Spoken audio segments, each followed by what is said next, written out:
อนอบน้อมต่อพระรัตนตรัยแก้วเจ้าสามประการน้อมเอาคุณพระพุทธเจ้าคุณพระธรรมเจ้าคุณพระสังฆเจ้าคุณพระอรหันตเจ้าอริยสงฆ์เจ้าจุตนจุองค์ได้เมตตาแผ่ปรมีมาเป็นนวโลกุตรธรรมโปเก่าเกษาปกห่มหักษาครูบาอาจารย์พระมหาเถระพระเถรานุเถระเพื่อนสหธรรมิกสหพรหมจารีทุกรูปทุกองค์สายคลื่นสีขาวเพื่อชาวประชาซึ่งออกอากาศจากวัดปากตังเจริญไปมอบหมายให้อัตมาภาพมาแทนทำงานและแทนทำหน้าที่มุงยองนะท่านพระครูสมุชัยวัฒน์นาคเสโนซึ่งเป็นเจ้าของรายการในช่วงเวลานี้ซึ่งวันนี้ท่านอาจารย์ได้ติดภารกิจซึ่งไปทำหน้าที่เนาะใน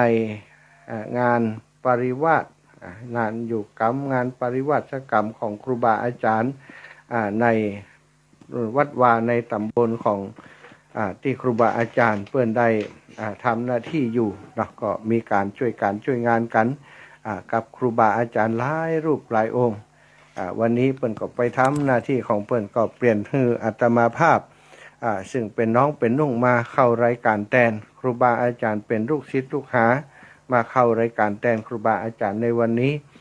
ก็จะทำหน้าที่แทนครูบาอาจารย์ไปก่อนเนาะศรัทธาญาติโยมแห่มสัก 2-3 วันตุลุงเสร็จภารกิจแล้วก็จะมาพบปะกับศรัทธาญาติโยมตามปกติที่เปิ้นเคยมาจัดรายการตามเวลาที่เปิ้นมีอยู่ที่ศรัทธาญาติโยมส่วนใหญ่ก็ติดตามงานของครูบาอาจารย์ตลอดก็จะรู้ว่าเปิ้นจัดรายการวันใดพ่องเนาะในช่วง15ถึง17 นาฬิกา15 16 17นาฬิกาตั้งสถานีวิทยุในเครือข่ายคลื่นสีขาวซึ่งวันนี้ก็ได้ลิงก์สัญญาณไปที่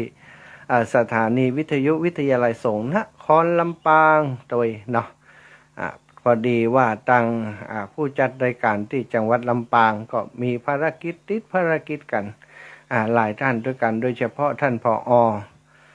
พระครูสิริธรรมบัณฑิตก็ได้เดินทางไปเพื่อจะซ้อมรับปริญญาที่มหาวิทยาลัยจุฬาลงกรณราชวิทยาลัย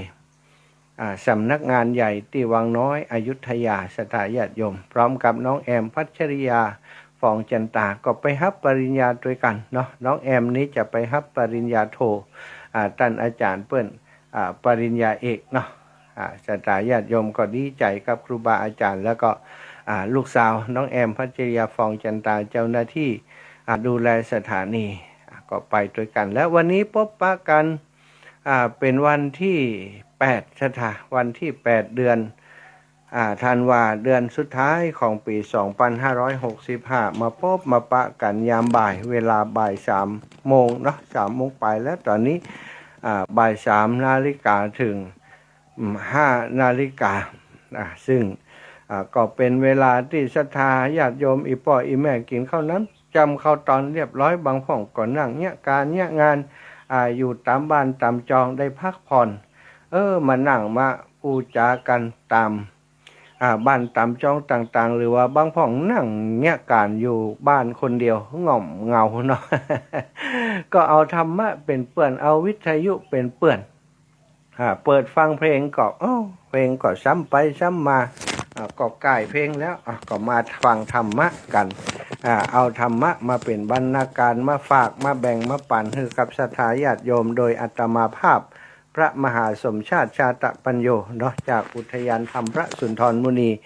ตำบลพระบาทอำเภอเมืองจังหวัดลำปางเนอะศรัทธาเท่าแก่อีป่ออีแม่ทั้งหลายพบปะกันวันนี้ก็เป็นวันดีวันงามเนาะแดดดีปะโต กิจกรรมหลายอย่างที่ครูบาอาจารย์ได้เครือข่ายคลื่นสีขาวได้ร่วมด้วยช่วยกันทำในวันนี้ก็เดี๋ยวจะเล่าให้ฟังว่ามีอย่างพ่องเนาะแต่ก่อนจะเล่าให้ศรัทธาญาติโยมฟังวันนี้มาพบปะกันแล้วก็บักแคล้วที่จะนำเรื่องดีๆมาแบ่งปันมาอูจากันตามเวลาที่ได้มาเพื่อให้เกิดสาระ ให้เกิดประโยชน์จากการรับฟังฟังรายการตั้งสถานีวิทยุในเครือข่ายคลื่นสีขาวของเราในเวลานี้ขอบคุณทุกท่านทุกคนที่มาติดตามรายการตั้ง Facebook Live อาตมาออกรายการออกอากาศตรงนี้ก็ออกไปตั้ง Facebook Live โดยทำไมต้องมี Facebook แหมท่านอาจารย์กะวิทยุปอกายกะวิทยุก็พอแล้วสำหรับอาตมาแต่ว่าสำหรับศรัทธาญาติโยมบางผู้บางท่านบางผู้บางคนอยู่ตังเจียงใหม่เจียงไฮ้อยู่ตังในจุดที่รับสัญญาณวิทยุบ่ได้บางพ่องก็บ่มีวิทยุเป็นน้ำแล้วแต่ว่ามีโทรศัพท์ใจอยู่แล้วก็ที่บ้านเปิ่นมีอินเทอร์เน็ตโทรศัพท์เปิ่นเป็นโทรศัพท์รุ่นใหม่ที่สามารถฟังวิทยุใดเนาะก็เป็นประโยชน์กับเปิ้นก็เอามาฟังวิทยุไปโดยก็เป็นสิ่งที่ดีศรัทธาญาติโยมก็เลยบริการ ส่งเป็นเคอรี่ส่งถึงบ้านเอาธรรมะบรรณาการส่งถึงบางตั้ง Facebook ก็ได้ตั้งลิงก์อะไรของไลน์ก็ได้หลายแบบหลายอย่างด้วยกันหรือว่าตั้งวิทยุที่ตามปกติที่พ่อแม่ใจกันอยู่ก็สะดวกไปอีกแบบหนึ่งวิทยุนี้บ่ต้องใช้สัญญาณอินเทอร์เน็ตใส่ทานให้มันหมุนขึ้นไปก็จบข่าวแต่ว่าในกระบวนการผลิตสื่อทางวิทยุนั้นมีความสลับซับซ้อนอยู่พอสมควรคือเริ่มต้นจากที่อาตมาจัดรายการอยู่ตรงนี้ต้องมีคอมพิวเตอร์เนาะมีเครื่องส่งอยู่ที่นี่เป็นคอมพิวเตอร์ตัวเดียวตะอันสตาแล้วก็มีเปิดห้องว่าแอมตัวน้อยๆเป็นมิกเนาะปรับเสียงต่อไมค์ต่ออะไรอย่างออกมาจัดรายการอยู่ที่นี่ผ่านตั้งลิงก์ตั้งลิงก์ก็คือโปรแกรมแอปชนิดหนึ่งแล้วก็ครูบาอาจารย์เครือข่ายคลื่นสีขาวท่านพระครูอภิวัฒนวิกรมก็เกาะสัญญาณลิงก์สัญญาณไปที่วัดปากตางเจริญอำเภอดอยหล่อจังหวัดเชียงใหม่เนาะลิงก์สัญญาณเชื่อมสัญญาณไปที่หันแล้วก็ส่งจากของท่านอาจารย์นี้ส่งไปตามสถานีในเครือข่ายที่รับสัญญาณได้ในขณะนี้สถานีวัดห้วยตองซักก็ดีสถานีของปอดมก็ดี98.75 กระบอกใจห้องปดมเนาะบ้านทุ่งเรดิโอแล้วก็ไปที่มนต์เสียงธรรมที่แม่แจ่มแล้วก็ไปที่วิทยุคณะสงฆ์อำเภอฝั่งจังหวัดเชียงใหม่ของเฮาโดยครูบาอาจารย์ท่านพระครูสุจิตานุรักษ์แล้วก็ตังลำปางอีกสถานีหนึ่งตอนนี้ก็คือที่สถานีวิทยุวิทยาลัยสงฆ์นครลำปางแล้วก็ที่สถานีวิทยุวัดฝ่ายหินเนาะรับสัญญาณเชื่อมสัญญาณไปอยู่ในขณะนี้ก็ขออนุโมทนาบุญขอบคุณกับทุกสถานีที่ไปก็ดีบ่ได้ไปก็ดีที่รับสัญญาณไปในขณะนี้เฮาได้ร่วมโดยช่วยกันในการเผยแผ่ทำหน้าที่เผยแผ่พระธรรมคำสั่งสอนขององค์ชินวรสัมมาสัมพุทธเจ้ามาสู่ศรัทธาญาติโยมพุทธศาสนิกชนที่มีความต้องการอยากจะฟังน้ำฟังธรรมเพราะว่าแสงแห่งธรรมเนาะศรัทธาญาติโยมเป็นแสงสว่างที่จะไปเป็นแสงสว่างแห่งปัญญาที่จะนำพาศรัทธาญาติโยมได้มีความสุขได้หมดจากความทุกข์ที่เบียดเบียนบีถาอยู่เปิ้นบอกว่ายามที่โลกขาดแสงแห่งอาทิตย์ย่อมมืดมิดมองอะไรก็ไม่เห็นยามเมื่อจิตขาดปัญญาปาลำเค็นย่อมไม่เห็นดีชั่วที่ตัวทำนะการมาจานำธรรมะมาแบ่งปันให้กับศรัทธาญาติโยมถ้าไปเข้าใจเก็บเอาไปใจเก็บเอาไปปฏิบัติสิ่งที่จะเกิดขึ้นกับท่านก็คือเกิดสติปัญญาเกิดปัญญาไม่ใช่เกิดจากที่อาตมาสอนแต่เกิดจากที่ท่านได้ฟังแล้วเก็บไปคิดเก็บไปพิจารณาเก็บไปปฏิบัติทำให้เกิดปัญญาเกิดสติเกิดปัญญาสามารถอาจที่จะแก้ปัญหาในชีวิตสิ่งที่มืดมิดในจิตในใจก็กลับสว่างไสวด้วยแสงธรรมแห่งพระพุทธเจ้าแสงอาทิตย์ย่อมส่องสว่างในยามกลางวันแสงพระจันทร์ย่อมส่องสว่างในยามกลางคืนแต่แสงแห่งธรรมของพระสัมมาสัมพุทธเจ้าย่อมส่องสว่างทั้งกลางคืนและกลางวันทั้งที่มืดและที่แจ้ง และทุกที่ทุกแห่งบนโลกใบนี้บ่นับว่าเป็นที่ใดห่วงเหวลึกที่ไหนก็แล้วแต่ถ้ามีคนอยู่ถ้ามีคนมีความทุกข์แล้วหูว่าธรรมของพระพุทธเจ้ามีอยู่บุคคลผู้นั้น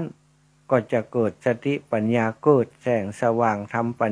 งปัญญานำพาชีวิตไปสู่ความหมดทุกข์ไปสู่ความสุขในที่สุดได้ศรัทธาทั้งหลาย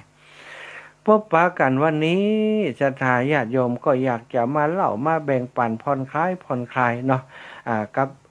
อีป่ออีแม่ได้ฟังนิทานเหตุพ้องปกติอาตมาจัดรายการว่าค่อยได้มีนิทานศรัทธาค่ะว่าโอ้ฟังท่านอาจารย์ม่วนดีเหมือนกันไปเรื่อยๆไปเรื่อยๆบ่ได้ยินนิทานนะวังนี้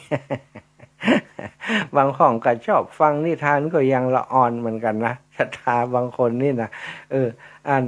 ฟังนิทานก็ม่วนดีนะสามเณรเอาลักก็เล่าไปแล้วโลศรัทธาทุลุงก็เล่าไปแล้วโลนะท่านพระครูอภิวัตรก็เล่าไปแล้วโลก็ฟังกันแล้วบางเทื่ออาตมาก็ตึงบ่มีแต่ศรัทธาเรื่องนั้นเรื่องนี้สดไปเรื่องนั้นเรื่องนี้ ก็เป็นลักษณะที่ว่ามีอย่างเกิดขึ้นนะมีข้อมูลที่จดจำเอาไว้ก็มาแบ่งปันเป็นวรรณการกับศรัทธาญาติโยมเลยก็ได้ห่างหายเรื่องนิทานชาดกไปพ่องอย่างไปพ่องเอาละวันนี้บรรยากาศดีๆอากาศร้อนๆอย่างอีกก็เล่านิทานเอาสนุกสนานให้ศรัทธาญาติโยมได้ชื่นใจบางพ่องก็เครียดในชีวิตประจำวันจะไปเครียดมันเนาะวันเวลาที่มีอยู่นั้นคือความสุขกับตัวเก่าเถอะจะไปเครียดมันนักอย่างจะเกิดก็เกิดต้องทำใจเนาะอยู่ตรงกลางนิ่งทุกสิ่งในโลกใบนี้ทุกสิ่งทุกอย่างโรคภัยไข้เจ็บก็ดีความทุกข์ความยากที่เกิดขึ้นกับมนุษย์เฮากับตัวท่านทั้งหลายก็ดีมันมาทดสอบเท่านั้นนะถ้าเฮาบ่ฮับเอามาเป็นความทุกข์มันก็เป็นความทุกข์ไปบ่ได้ซะท่าอยู่ตรงกลางนิ่งพอดูมันนะเอาละวันนี้จะอู้ถึงเรื่องความสุขสนถ้าอู้ถึงเรื่องความสุขสนความลึกความไห้นี่นะศรัทธาญาติโยมเปิ้นจะเปรียบสะออนตีลึกตี บ่เรื่องมันลึกอย่างลิงอย่างวอก อาตมายำน้อยนี่โดนด่ามันถึงยังวอกยังก้างบ่ห่านี่ นึกถึงตัวเก่ายำน้อยก็ลึกแท้นะอีปอยอีเมททั้งหลาย บ่คือฟังเดี๋ยวศรัทธาจะว่าโอ้ได้ข่าวว่ายำน้อยลึกอีกเหมาะนะลึกได้นานแล้วก็เปิ่นจะว่าอย่างเงี้ยคนใดลึกนี้จะว่าเหมือนลิงนี่ศรัทธาญาติโยมอาตมาเคยหันฝรั่งมันถ่ายคลิปมาเนาะแล้วก็มันเปิ้นวาดเป็นรูปเนาะถ้าฝรั่งสมัยก่อนเปิ้นมาแอวเมืองไทยสมัยนั้นก็ลิงมันก็นักนะเปิ้นไปล่องเรือไปตามลำน้ำไปหันลิงมันแย่จระเข้ เขาวาดรูปคือพอเขาวาดรูปคือพอมันต่อเอามือจับกันจับหางจับแข่งกันนะศรัทธาญาติโยมต่อกันลงไปเพื่อจะแย่จระเข้เล่นนะไปวัดหัวจระเข้ มันไก่เนี้ยไปสปะหันภาพในสมัยก่อนนึกว่า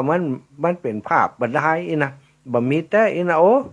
บัดเดี๋ยวนี้เขาถ่ายให้พอเป็นคลิปเป็นอย่างมันเนี้ยแต่นะศรัทธาญาติโยมแมงลิงนี่มันมันลึกมันนี้แล้วก็ตอนย่ำน้อยเนี่ยแม่อาตมาเล่าให้ฟังว่าเปิ้นมีลิงอยู่อันตัวหนึ่งเปิ้นเลี้ยงลิงอยู่ตัวหนึ่งเลี้ยงตั้งแต่น้อยมาละมันก็ติดแม่อาตมานี่นะมันเป็นลิงตัวผู้ศรัทธา มันติดแม่อาตมาแม่เปิ้นเลี้ยงมันแต่น้อยเนาะแล้วมันจังคนในครอบครัวที่เป็นปัจจัยศรัทธาญาติโยมมันก็จะนิสัยอย่างปัจจัยเนี่ยอย่างเปิ้นขางสาวนี่ก็เนาะมันก็จังที่เป็นปัจจัยมันจะจังหมดแล้วมันก็จะแกล้งเปิ้นแต่ละคมแล้วก็แกล้งคนละอย่างไปมีอยู่คนนึงชื่อปหลวงปน้อยมุนนี่นะ เป็นน้องของแม่มอนแม่มอนก็คือแม่ของโยมแม่ของอาตมา ปน้อยมุนเนี่ยเวลาเปิ้นไปแอวสาวมาเปิ้นก็จะนอนติดเตินท่านอีแม่บอกนะถ้าปน้อยนอนติดเตินท่านน่ะลิงตัวนั้นมันหูป๊อบปน้อยนอนติดเตินมันขึ้นไว้อยู่บนเทิงซะท่าไปเหี่ยวลง ไปเหี่ยวลงมาไปขี่ลงมาตรงที่ปหลวงน้อยเปิ้นนอนน่ะมันบ่ไปเนี่ยกับคนอื่นไปเนี่ยกับปหลวงน้อยน่ะถ้าหัวเปิ้นเข้าบ้านเข้านี้มาแล้วถ้ามันโดนปล่อยถ้าบัดได้มัดมันไว้นะชะตามันจะเนี่ยอย่างอันทุกครั้งเองนะปอน้อยก็จังมันทำบัญญาอย่างอันพวกก็ไล่ชับมัน มันก็หนีไปเหี้ยจะถ้าบันไดโอกาสได้จังหวะก็แกล้งเปิ่นอยู่อย่างอันเอาใบหินขวางเปิ่นพ่องไอ้ยังพ่องเนี่ยอันนี้คือนิสัยของลิงเนาะนิสัยของลิงพระพุทธองค์นี่วัตวานี่ได้เรื่องลิงลิงที่ดีเนาะอันนั้นลิงดีนะลิงดีก็ยังสลิดนักอยู่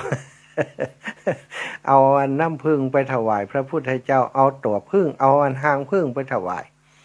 มันแบบมีขวดเนาะลิงแบบมีขวดใส่น้ำผึ้ง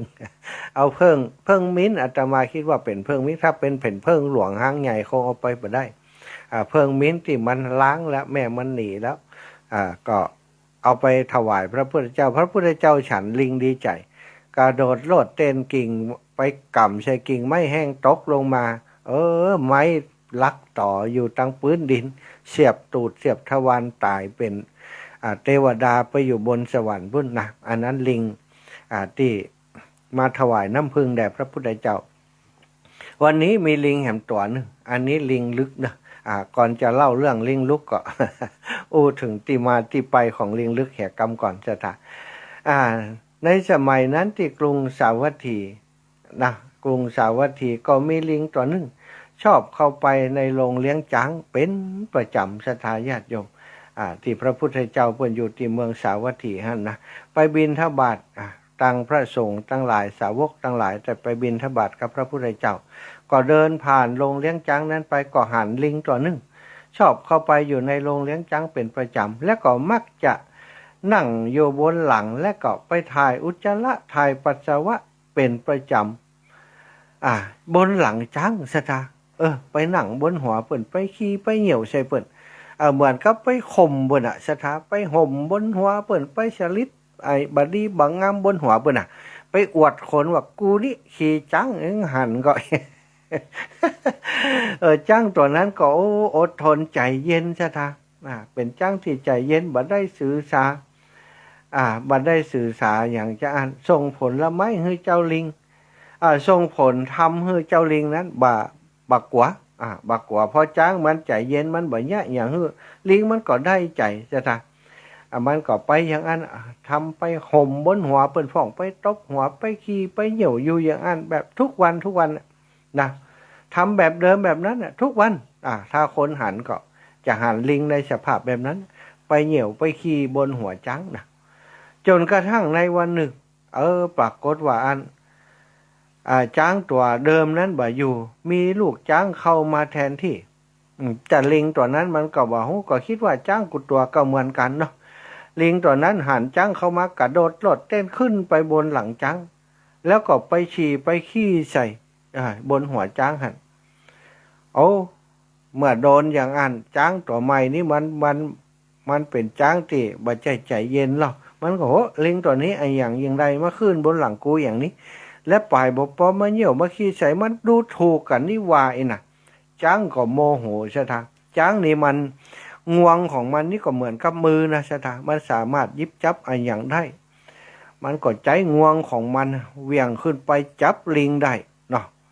จับลิงได้ก็กำฟาดใช่ไหมท่อมลงไปโครมลงไปเนาะเสียงดันสนั่นเหมือนของนักกระทบลงกระทบพื้นจริงๆแล้วก็บ่ใจของนักเท่าใดลิงตัวหมดเต้าเหือใช่ไหมแต่ว่าด้วยกำลังของจังที่ฟาดที่เวียงลงมาด้วยความโมโหนั้นโครมเดียวต่ออันชะทาญาติโยมใจงวงใหญ่จับเข้าไปที่คอลิงกับเวียงลงไปบนพื้นแล้วก็ติดตามด้วยยกเท้าขึ้นกระทืบแหมกำเรื่องเพื่อจะให้สะใจด้วยความโมโหใช่ไหม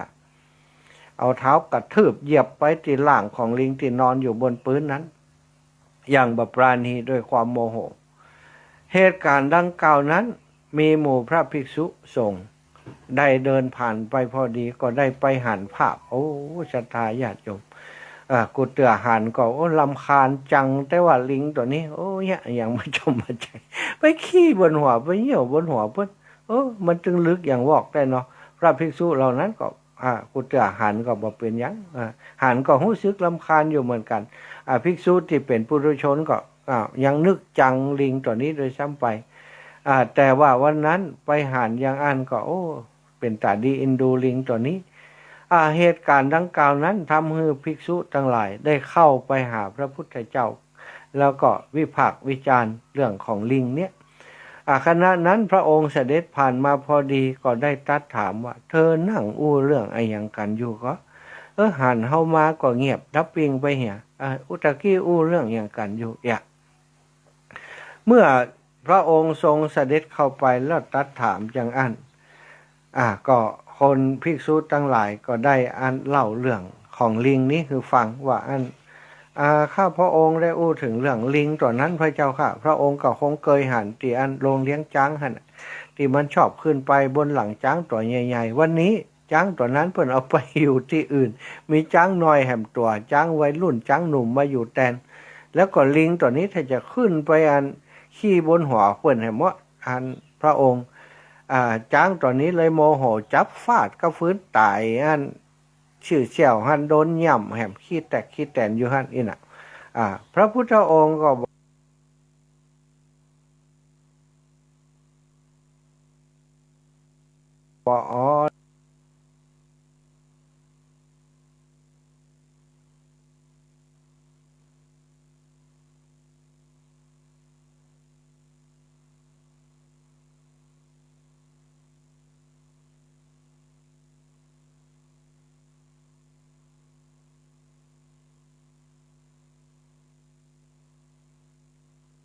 เหรอ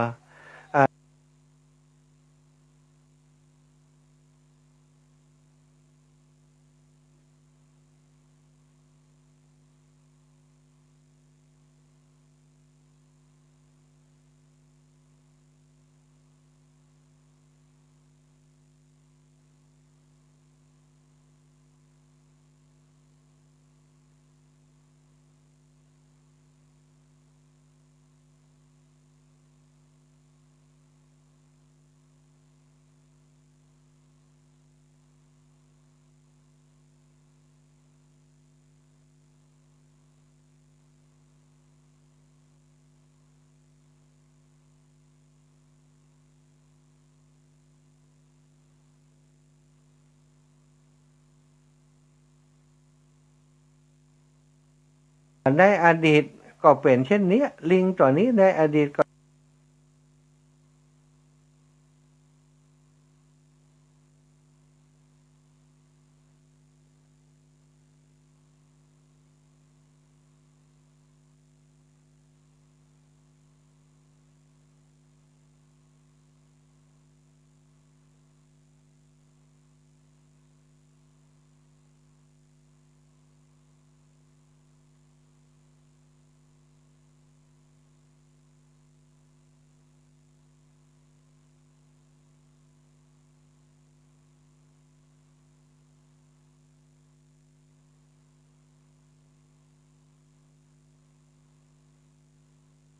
ได้เข้าโปรแกรมของตัวนี้เนาะแต่ว่าเอาใหม่เนอร์เอาใหม่เนอร์คนที่อยู่ทางบ้านฟัง Facebook ไลฟ์ก็เดี๋ยวตั้งให้ใหม่อาจจะดีถ้าบัดดีก่อนแล้วไปแล้วทีนี้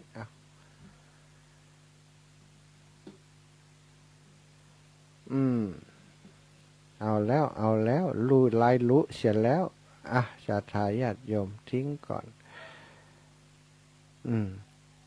ถึงไหนแล้วตะกี้ใครจำได้บอกกำเราถึงไหนแล้วเอาแหมใหม่ยังไงดีหรือไม่ดีจะถามตะกี้ถึงที่พญากระบือเนาะหรือว่าควายกระบือก็แปลว่าควายนะบรรเทากระบือกับควายนั่นนะเรื่องของมีกระบือตัวหนึ่งนะที่มีรูปร่างสวยงามได้อาศัยอยู่ในป่าหิมวันควายก็มักจะท่องเที่ยวไปตามเชิงเขานะไปตามเชิงเขาและป่าทึบเพื่อหาอาหารจนกระทั่งวันหนึ่งนั้นได้ไปเจอต้นไม้ได้ไปเจอต้นไม้ที่มีร่มเงาใหญ่หนาใหญ่อุดมสมบูรณ์แล้วแถวบริเวณนั้นก็มีพืชพันธุ์ธัญญาหารอุดมสมบูรณ์ศรัทธาญาติโยมพญากระบือตัวนั้นก็ได้เข้าไปอาศัยอยู่ที่หัน วันนี้นะเฮาโชคดีจังเลยได้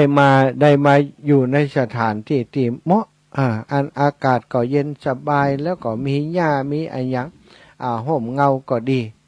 ก็เลยเข้าไปพักอาศัยอยู่ในที่แห่งนั้นมองสำรวจไปรอบๆก็โอ้สบายดีแต่เนาะก็เข้าไปอยู่อาศัยที่แห่งนั้นขณะเดียวกันในขณะนั้นก็มีลิงตัวหนึ่งปีนลงจากต้นไม้ได้หันพญากระบือมาอาศัยอยู่ตรงนั้นก็เลยทักทายพญากระบือตัวนั้นเนาะก็เป็นกระบือพระโพธิสัตว์มาเกิดนะชะตาลิงได้หันยังอันก็ทักทายว่าโอ้สวัสดีเจ้ากระบือนะเจ้ามาหาของกินแถวนี้กาวะพญากระบือเปิ่นตักกันเปิ่นอู้จากันได้ล่อเปิ่นปากได้ล่อชะตาก็บอกว่าใจแล้วจะได้เจ้าถึงขึ้นมาบนหลังคาแล้วล่ะโอ้กะข้าอยากจะลองเปลี่ยนบรรยากาศดูนะขึ้นขี่หลังบ่ได้ค่ะวะควายก็โอ้บอกว่าไอ้อย่างขี้ข้านอู้กับมันแต่ก็ได้แต่นิ่งเฉยไว้เจ้านี่บอกหูฮ้อนหูหนาวหรือวะลิงตัวนั้นขึ้นไปเต้นไปวิทไปวิ่งอยู่บนหลังควายกำเขาเป็นชุกสู่จะได้กำมีชะตาควายตัวนั้นก็บาดเดือดร้อนไอ้ยังปล่อยมันเนี่ยไปมันตัวเท่ามายังนะขี้หูขี้ตาบิดหูเพิ่นยังใดก็มีชะตาปลายบ่ปอไปขี้ไปเหี่ยวรถกระบือตัวนั้นตัวเมื่อเป็นอย่างนั้นคือก็กวนประสาททุกอย่างเมื่อควายบ่มีปฏิกิริยาใดๆจากควายตัวนั้นเกิดขึ้นเลยเหมือนคือดิ่งอยู่บ่ได้สนใจเหมือนกับว่าบ่มีหยังเกิดขึ้นเลยกระทำให้ลิงตัวนั้นเพิ่มการรบกวนนักขึ้นไปแหมตึงขี้ตึงเหนี่ยวนะชะตาเอาขี้เอาเหนี่ยวนี่มาตาหัวอันควายหั่นวะชะตาเฮ้ยแล้วก็จับเข่าควายสุกสู่สุกหยันอย่างใดก็มีแล้วก็บอกว่าโอ้สนุกจังเลยเจ้านี้ช่างเป็นโคเป็นกระบือติงโง่จริงๆยืนเฉยอยู่ได้บ่รำคาญพ่องคะวะ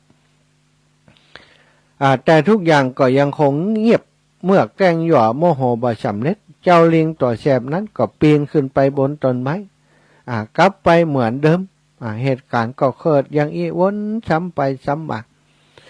ควายพญากระบือตัวนี้ก็บอกว่ายังปล่อยมันอยู่อย่างอันเนาะมีความนิ่งมีความอดทนอยู่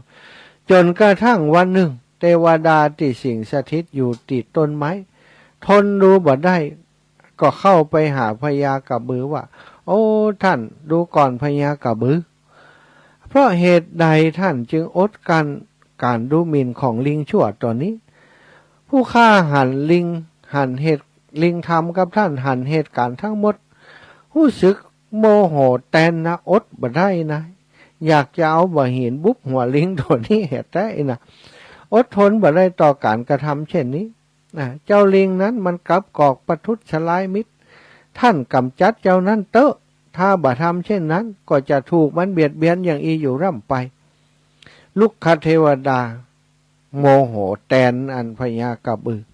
แต่พญากระบือก็ได้ตอบอันลุกขเทวดาไปว่าโอ้ท่านลุกขเทวดาถ้าเฮาจะเป็นผู้ยิ่งใหญ่กว่าลิงตัวนี้ถ้าเฮาบ่อดทนอดกันโทษของลิงตัวนี้ใช้ความปรารถนาของเฮาก็จะถึงความสำเร็จไปได้อย่างไรจะถึงความสำเร็จไปบ่ได้ความปรารถนาของพระโพธิสัตว์ก็คือปรารถนาพุทธภูมิศรัทธาญาติโยมเมื่อลูกคเทวดาได้ยินคำตอบของพระโพธิสัตว์แล้วก็ถึงกับเกิดความนับถือในพญากระบือตัวนี้โอ้อย่างมามีความอดทนแต่ว่าน่านับถือแต่นะพญากระบือตัวนี้เนาะครับลูกคเทวดานับถือพญากระบือ2-3 วันต่อมาพญากระบือได้ไปหากินที่อื่นมีกระบือตัวใหม่มาเตียวมาตรงนั้นมาหากินอยู่ตรงนั้นแล้วก็มายืนอยู่ที่โคนต้นไม้ต้นนี้สถาญาติโยมลิงก็กินอิ่มแล้วกาก็ไต่ลงมาสถาญาติโยมก็มากระโดดขึ้นไปบนหลังควายตัวนั้นพร้อมกับทักทายฮ่ามาอีกแล้วกาไอ้กระบือตัวโง่เง่าเต่าตุน เตรียมตัวดีๆข้าจะฉี่ใส่หลังเจ้าแล้วเนี่ยก็ขึ้นไปเนี่ยอย่างว่านะชะตาขึ้นไปห่มหลังเปิ้นขึ้นไปฉี่ใส่หลังเปิ้นกับจับเขาจับหูจับอย่างเปิ้นจับตกจับยันแกล้งเปิ้นทุกอย่างเอาพอควายตัวนั้นโอ้บอกเคยหูกำเตือว่ามีลิงอย่างอีเกิดขึ้นอยู่แถวนั้นเนาะก็โมโหชะตาพอโมโหก็สลัดลิงตัวนั้นตกลงไปชะตาเสียงดังตุ๊บนะเหมือนเสียงไออย่างตกมาอย่างรุนแรงโอ้ลิงก็เจ็บโอ้ยอย่าใดก็ได้จ๊กเนาะชะตากระบือตัวนั้นก็วิ่งเข้าหาเต็มแรงแล้วก็เอาเข่าไปแทงเข้าไปที่ท้องลิงสะบัดไปมากระชากอย่างรุนแรงเมื่อเขาอันแหลมคมของกระบือตัวนั้นเสียบไปในท้องชะตาญาติโยมโอทำลายอวัยวะภายในของลิงมันก็ตายตั้งแต่ควายเสียบไปแล้วเนาะสลัดตกลงมาบอกพอโดดเข้าไปย่ำแหมชะตาญาติโยมเลือดสีแดงกระเซ็นสัตว์ไปทั่วบริเวณตัวนั้นเจ้าลิงชั่วตัวนั้นตกลงไปในพื้นก็ไปกระทืบซ้ำแหมกระทืบซ้ำจนป้อนแหลวกะชะตาควายตัวเล็กเล่นย่ำลิงตัวน้อยเดียว เสียงกระทืบพื้นดังขึ้นเป็นจังหวะเศษเนื้อกระเด็นกระดอนไปคนละทิศละทางเทวดาลูกกาเทวดาไปหานอย่างอันก็อ่อยมานาเลยไอ้ลิงน้อยเธอให้มันก็ลึกล้ำลึกเหลือเทวดาที่อยู่ใกล้ๆนั้นก็ใจมือสองข้างปิดตาพร้อมกับแง้มมือออกเล็กน้อยเพื่อจะดูเหตุการณ์ที่กำลังเกิดขึ้นตรงหน้านั้นไปแล้วกะเนี่ยล้ำเนี่ยเหลือไปโอ้ครัวกระบือตัวก่อนนั้นเปิ้นใบเนี่ยอย่างก็ได้ใจย่ำใจอันนี้รู้นิสัยลิงนี่ตายเพราะนิสัยเกเรของตัวเก่าแท้ๆเนี่ยจะตายญาติโยมพระศาสดาได้นำชาดกเรื่องนี้มาเทศนามันเล่ากับสาวกทั้งหลายได้ฟังแล้วประกาศสัจจะทั้งหลายแล้วทรงประชุมชาดกว่ากระบือที่ดุร้ายในครั้งนั้นได้เป็นช้างดุร้ายตัวนี้ในบัดนี้เกิดมาเป็นช้างเนาะควายตัวนั้นเกิดมาเป็นช้างที่ย่ำลิงนะศรัทธาญาติโยมลิงชั่วตัวนั้นในครั้งนั้นก็ได้เป็นลิงตัวนี้ในบัดนี้ก็เกิดมาเป็นลิงเหมือนเดิมก็ลึกอย่างเก่าอยู่เนาะนิสัยลิงตัวนี้อย่างใดนั่นส่วนพระยากระบือในครั้งนั้นคือเฮาตถาคตก็คือพระศาสดานะเวลาสรุปชาดกก็คือประชุมชาดกนี่พระองค์ก็จะเฉลยให้ฟังว่าอันใดเป็นอันใดเนาะลิงก็เกิดมาเป็นลิงแหม ควายตัวที่อันสวกนั้นก็เกิดมาเป็นช้างฆ่าลิงแหมฆ่ากันอยู่อย่างอีเนาะลิงตัวนั้นก็ถูกฆ่ากุจัดกับศรัทธาญาติโยมก็เพราะความลึกของมันนั่นเองอันนี้เรื่องลึกของลิงนะศรัทธาแล้วคนบัดเดียวนี้เนาะบางคนก็ลึกเน้อศรัทธาญาติโยมละอ่อนตอนแต่นตั้งหลายเนี่ยละอ่อนวัยรุ่นนะลูกหลานบางคนนี่ก็ลึกในเรื่องไอ้อย่างพ่องศรัทธาญาติโยมลึกในเรื่องของการใบเสพยาเสพติดไปติดเหล้าไปติดยาบัดเดี๋ยวนี้ซ้ำกัญชาเสรีไปติดกัญชาบางพ่องไปโรงเรียนไปเสพกัญชาครูบาอาจารย์จับได้ไล่ออกโรงเรียนไปอย่างอีก็มีนะคนลึกบัดเดี๋ยวนี้มีนักเนื้อศรัทธาบางคนก็มาจมให้ฟังว่าอันตอนน้อยๆนี่ก็เหมือนกับว่าจะหู้กรรมบัดเดี๋ยวนี้มันใหญ่ขึ้นมาอย่างบอกหู้เรื่องเลยเนอะอาจารย์บอกหู้เรื่องจะได้ออกนะก็มันบอกฟังเลยนะอาจารย์เขาอย่างหนึ่งมันไปอย่างหนึ่งมันถือว่าเอากรรมแล้วเนี่ยอย่างใดเนาะเขาก็เลยว่าอันออกบัดเดี๋ยวนี้คนสมัยบัดเดี๋ยวนี้นะมันบอกค่อยกินนมแม่นะมันกินนมงัวมันเลยลึกเนาะลึกอย่างงัวลึกอย่างอันอย่างต่างๆนี่ลึกป้อมฟังไผ่ซะนะพ่อแม่ห้ามอย่างหนึ่งซดไปอย่างหนึ่งไปลึกอย่างหนึ่งสร้างความเสียหายอย่างหนึ่งคือกับพ่อแม่คือกับครอบครัวบางพ่องอยู่ไว้ที่กำลังห้ามกำลังเฮียนเนี่ยแทนที่จะไปห้ามไปเฮียน ไปโรงล่ำโรงเรียนก็ไปลึกไปให้เหียปากันไปให้ปากันไปแอวไม่ยิงก็ให้ปวดใจก็ให้ไม่ยิงมีเรื่องราวที่ปวดหัวเวียนเก่าให้กับครูบาอาจารย์บัดเดี๋ยวนี้มีเรื่องราวของการเปิดห้องว่าต้องก่อนวัยเรียนอีกจะทายญาติโยมนะซึ่งตั้งกรรมการการศึกษาขั้นพื้นฐานแต่ละโรงเรียนแต่ละชุมชนมักจะพบปัญหานี้อยู่เสมอก็ย้อนที่ลูกหลานมันบ่ฟังพ่อแม่เนาะแล้วก็โอกาสทางการกระทำผิดของเขาก็มีนักสถานเพราะละอ่อนนี้บ่ค่อยได้อยู่กับแม่กิจกรรมอย่างต่างๆวันนี้ไปโรงเรียนก็อยู่กับเพื่อนกับฝูงกว่าจะกลับมาก็กลับมาค่ำมามืดจะได้กลับมาค่ำมามืดอีน้อยวันนี้ทำรายงานอีแม่ รายงานอย่างบ่ฮู้เนาะไปทำรายงานกับไผกับเพื่อนอีแม่ไปกับอีนั้นอีนี้น้องนั้นน้องนี้ไปกับเพื่อนคนนั้นคนนี้แต่ปากกันไปแอวสถานพอปากกันไปแอวก็ไปลื่นเนาะไปลื่นกันลื่นกันก็คืออย่างสถาญาติโยมความจริงคนที่เป็นวัยรุ่นที่เปิ่นบอกว่าความต้องการในด้านร่างกายฮอร์โมนร่างกายนี่มันเหมือนกับอันไฟกับอันเชื้อไฟกับเชื้อเปิดใจกับแม่หญิงนี่นะไฟกับเชื้อไฟถ้ามันอยู่ใกล้กันถ้ามันบุ้มขึ้นมาก็มีปัญหาเพราะการยับยั้งชั่งใจของละอ่อนในวัยนี้มันมีน้อยเนาะความที่มีฮิริความที่มีอุตตปะมันมีน้อยฮิริก็คือความละอายต่อบาปละอายต่อความชั่วละอายต่อสิ่งบ่ดีบ่งามนั้นมันเป็นภูมิคุ้มกันที่สำคัญที่มันต้องมีมันควรจะมีสำหรับลูกหญิงใจที่ยังบ่พ้นวัยยังเป็นวัยพรหมจารีอยู่ยังบ่ใจเป็นวัยที่ควรจะมีครอบครัวแต่ละอ่อนในวัยนี้ก็อย่างที่ว่านั้นสถาเขาบ่ระมัดระวังในเรื่องการมีปฏิสัมพันธ์กับเพศตรงข้ามเอาไปเอามามีความหวั่นไหวมีความต้องการอย่างเกิดขึ้นมาบ่สามารถจะควบคุมได้แล้วก็ฮิริโอตตัปปะมันบ่ทำงาน ฮิริโอตตัปปะมันบ่ทำงานเพราะว่าบ่ได้ฝึกฝนมันซะทั้งฮิริโอตตัปปะนั้นมันคือคุณธรรมที่จะต้องฝึกฝนให้มีขึ้นให้เกิดขึ้นนะความละอายต่อบาปเนี่ยถ้าเขาบอกฝึกฝนเนี่ยถ้าจิตใจอยากจะได้ของคนอื่นอยากจะทำนั้นทำนี้ก็ทำอยากจะฆ่าสัตว์ก็ทำบัลละอายต่อบาปที่จะเกิดขึ้นจากการที่ฆ่าสัตว์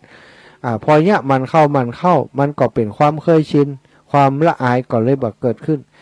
แต่เราถ้าไผ่คนใดเนี่ยพอจะทำบาปจะฆ่าสัตว์ก็ดีจะเบียดเบียนสัตว์ก็ดีกลัวว่าละอายว่าสิ่งเหล่านี้เป็นคำสั่งคำห้ามของพระพุทธเจ้าเป็นศีลข้อที่1ใน5ข้อหรือว่าจะพิจศีลข้อที่อื่นกับพิจารณาว่าเฮาจะสร้างความเดือดร้อนคือตัวเก่ารู้นี่อันนี้มันเป็นธรรมบดีมันเป็นสิ่งบดีบัณฑิตทั้งหลายเปิ่นห้ามไว้อายมีสติมีปัญญาพิจารณาก่อนละอายหลบต่อบาปที่จะเกิดขึ้นบอกกล้าทำละอายพอเกิดความละอายความเก่งกว่าก็เกิดขึ้นนะนี่ความเก่งกว่าเกิดขึ้นมันก็ทำให้คนนั้นบอกกล้าทำบอกกล้าคิดที่จะทำบาปบอกกล้า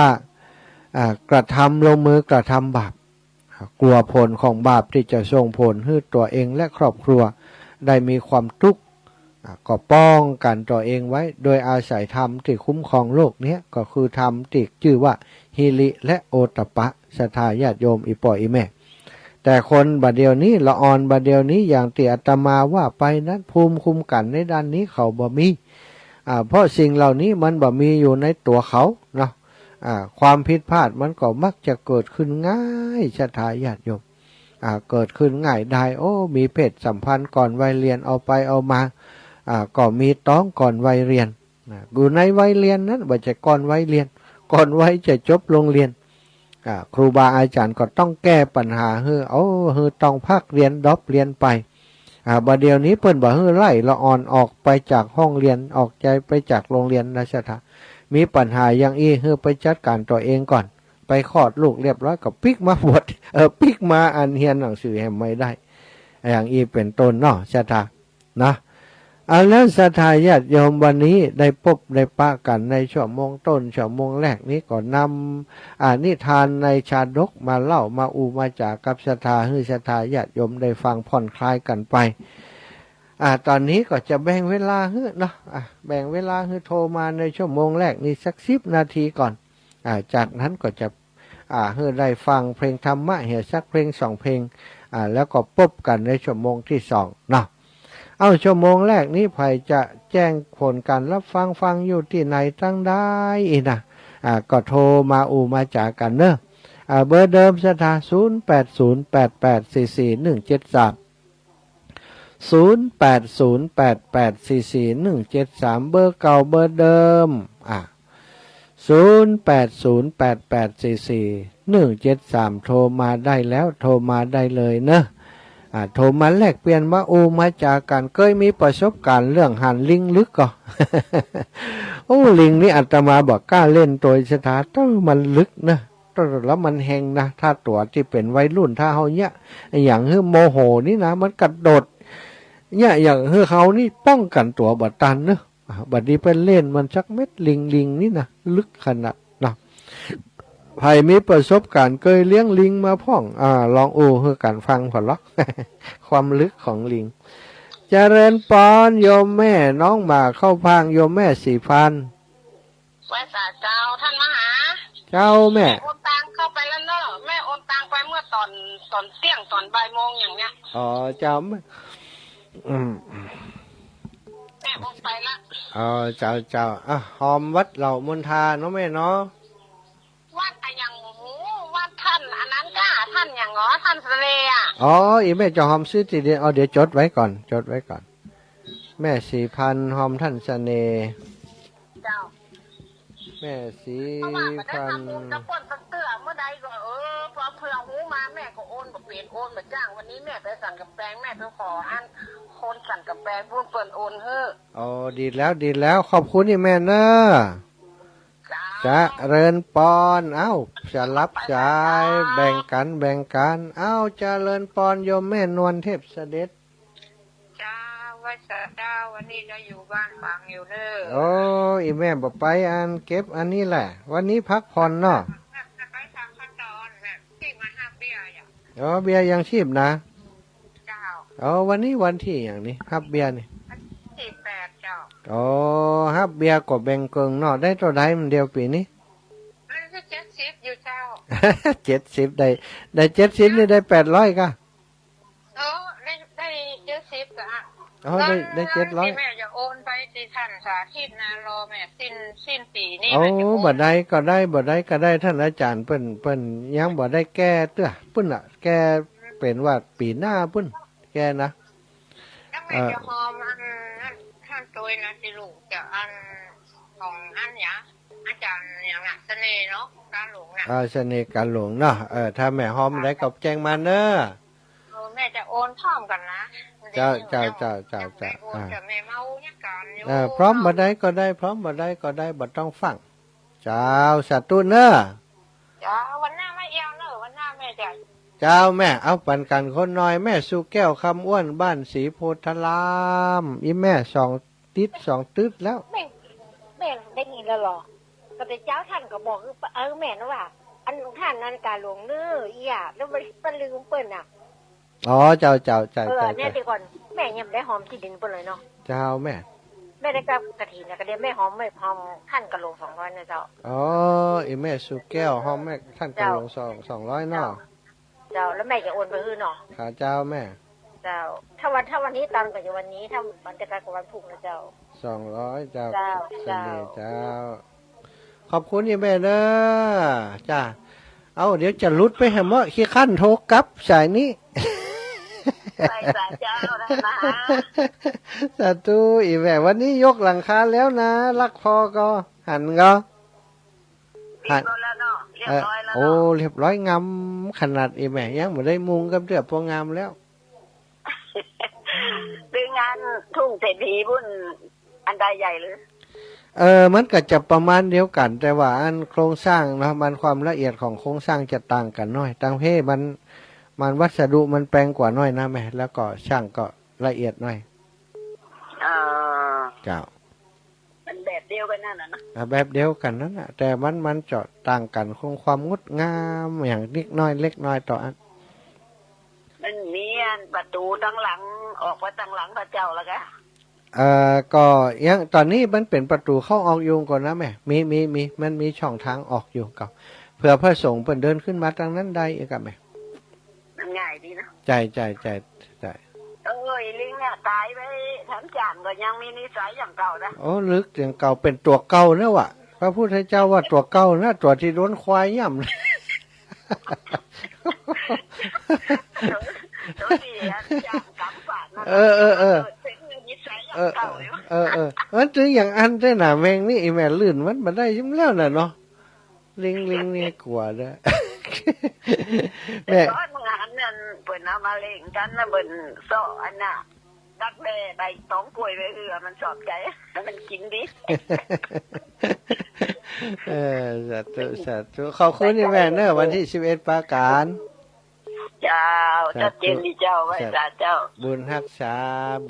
าอีแม่เอ้าเจริญปอนแม่มาริวันพิเคราะห์งานอีแม่สบายดีเนาะ เจ้าสบายดีพ่องแล้วเจ้านะกะเดินไปไหนได้พ่องแล้วเจ้าเดินต่ำเนี่ยค่ะต่ำมันเนี่ยค่ะแม่ไปอันระวังหกล้มเลยนะแม่เราไปเฮือมันลื่นไปเฮืออย่างสักเม็ดเนี่ยการก้าวย่างบดีก้าวยาวล้ำเอาก้าวสั้นๆบอกคือเขาถึงมันลื่นมันก็ไปในไกลนะนะสี่โยมรับพิพันธ์ไปวันที่11ดีเจ้าไปอีปีเป็นว่าจะมา 4-5 คนเอารถมาเอาพักไม้อย่างมาตัวอีกอะเจ้าแต่ว่าอาจารย์อย่างรับเน้นรักอะเป็นเนี่ยกะเนี่ยอย่างก็เน้นรักน่ะเน้นรักเพิ่นจะสืบชะตาให้เจ้าอาวาสใหม่เพิ่นกะฮะแม่ได้เจ้าอาวาสมาใหม่อินนะวันใดหมอหู้นี่วันที่1กับวันที่25นี่กันแม่จะเอาวันใดก็ตามใจอ่ะเพิ่นว่านะโอ้เจ้าแม่เจ้าอันนี้กล้วยหอมเนาะเมินอยู่เจ้าเมินอยู่ดีๆนี่ล่ะเจ้าเมินอยู่เจ้าเดือนมีนาวันที่15มีนาจะตานพระป่าเจ้าแม่ของแม่เขานี่เพิ่นครบ100 ปีน่ะ66เนี่ยเพิ่นเจ้าเพิ่นจะตานแต่เจ้าเพิ่นก็มาขอสั่นเจ้าเนาะก็ว่ากันไปก็ช่วยกันไปนะเนาะแม่เนาะช่วยกับคนน้อยนะสาธุแม่บุญรักษาแม่เนอะจ้าวันหน้าถ้าได้มาเอวเนอะที่ตู้น้อยนั่นนะเจ้าไปเอวหาแน่นอนทุกปีน้อยเขาท่าดีทุกปีเปิ้นอู้ถึงอีแม่อยู่เจริญปอนโยมแม่ชีกันธนีอีแม่ได้มาก่อนวันที่11ไปดีเจ้ามานอนเพ่นะเกียมขวามาเห็นเนอะได้ปะกันเจ้าแม่เจ้าสาธุขอบคุณโยมแม่ชีกันธนีเวียงป่าเป้านะอันนี้ฟังจากตังวิทยุนะจากตังโทรศัพท์สถานวิทยุตอนนี้เวียงป่าเป้ายังบ่ได้ทอดเด้อเนาะมีรายการอื่นเพิ่นอยู่สถานญาติโยมตอนนี้เวลายังแหม 2-3 นาทีคือแหมสัก2 สายกันแล้วกันเพื่อคนติดตกค้างโทรมาตะกี้อาตมาบ่ได้รับนะโทรมาได้เนอะโทรมาได้080 8844 173 0808844173เบอร์ใหม่มีไหมแม่ดวงดีนาลตะแหมแล้วโทรมาบ่ตันได้รับเนอะอีแม่โทรมาแหมใหม่แม่ดวงดีดวงบ่ดีเสียแล้วโทรมา2 รอบแล้วครับบ่ตันโทรมาแหมใหม่โยมแม่ฮับแหมสายนึงก็จะให้ได้ฟังเพลงสักกำก็จะพักเบรกไปดื่มน้ำดื่มท่าสักกำเนอะไผ่โทรมาตอนนี้ก็ยังตันอยู่นะยังอีก1 นาทีเนาะเรื่องลิงก็เป็นดาดีม่วนอีแม่ว่ามันลึกแท้เนาะ โดนควายย่ำโดนควายแตงแล้วแต่แหมไม้แหมจัดก็ยังลึกอย่างเก่าลิงจะได้ก็ลึกอย่างเก่าเสียละลิงจะได้ก็ลึกอย่างเก่าอย่างอันเนาะนิดใส่ลิงจะให้มัน จะให้มันเรียบร้อยมันก็คงเป็นไปบ่ได้มันเป็นนิสัยเป็นอุบัตินิสัยเป็นเอาไปเอามาแหมกรรมนึงที่เป็นว่าก็คือเป็นสันดานของมันเป็นอย่างนั้นนิสัยลิงแต่บางตัวมันก็เนี่ยอย่างอีล้ำให้ล้ำขาดชะตาอันนี้เล่นไปขี้บนหัวเปิ้นมันลื่นลำไปเนาะคนเฮาก็เหมือนกันบางครั้งบางทีหันเปิ้นบ่ว่าบ่ปากบ่ว่าบ่จาหยังก็อาจจะลื่นลำไปไปรังแกเปิ้นลำไปถ้าโมโหขึ้นมาก็ชี้มากองร้องเหมือนกันนะเจริญปอนอีแม่เจ้าจากไหนไผเอ่ยบ้านท่านจองเจ้าโอ้อีแม่ชื่อหยังเฮาได้บันทึกคำเตี้ยหาแม่บัวนำแม่บัวนำบ้านอย่างก็บ้านล้านตองเอาล้านตองสันโอ้ล้านตองสันกำแพงก็ต้องฟังอยู่ตลอดเลยจ้ะโอ้กำลังโทรมาเนาะกำลังได้เบอร์โทรกะโทรตลอดมันพยายามมันแบบนี้แหละโอ้วันนี้ติดแล้วโชคดีเนาะแม่เนาะเจ้าดีกะขอบคุณอีแม่เนอะเจ้าไม่กาเจ้าขอบคุณเจริญปอนเจ้า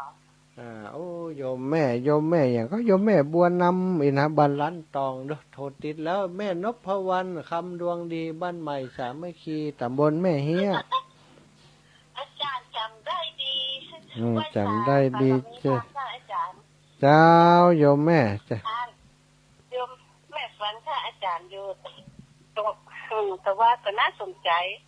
แม่ก็มีประสบการณ์เรื่องลิงนะท่านอาจารย์ไม่น้อยๆเพราะเจ้า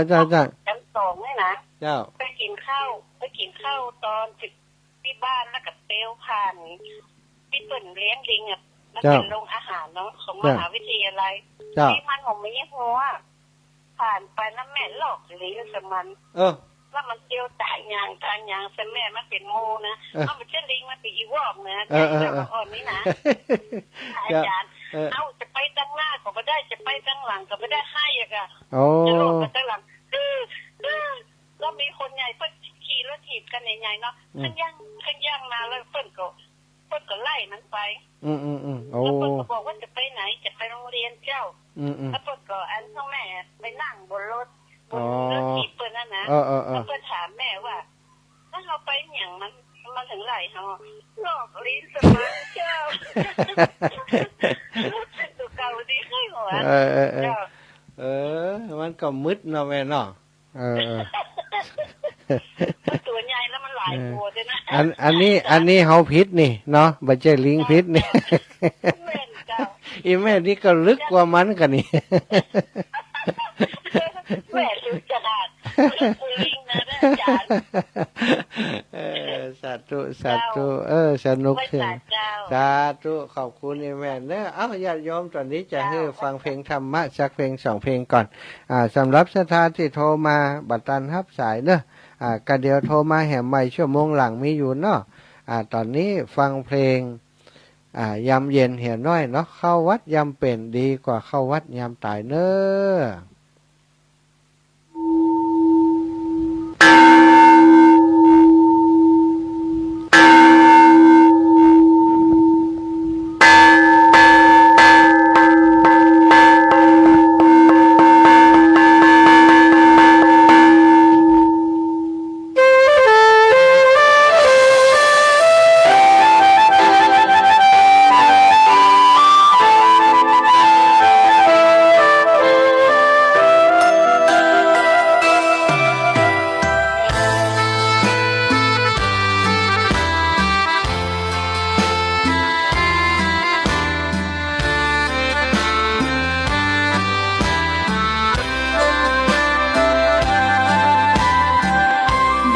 เกิดเป็นคนนั้นยากจริงนะเพราะพุทธศาสนายิ่งแสนยากเย็นคนไทยโชคดีที่สุดแล้วมีแก้ว3 ดวงงามเด่นมีวัดซึ่งเป็นนาบุญยิ่งใหญ่มีศาสนาพุทธประจำชาติไทย อยากหล่ออยากสวย เราต้องรักษาศีลอยากมีอันจะกิน ต้องหมั่นทำบุญทำทานเอาไว้ เข้าวัดสวดมนต์ฝึกฝนสติให้ว่องไว รีบทำตอนที่เราทำเองได้ อย่ารอจนตายถึงเข้าวัดว่าเข้าวัดยามเป็นจะได้เห็นแต่น้ำใจ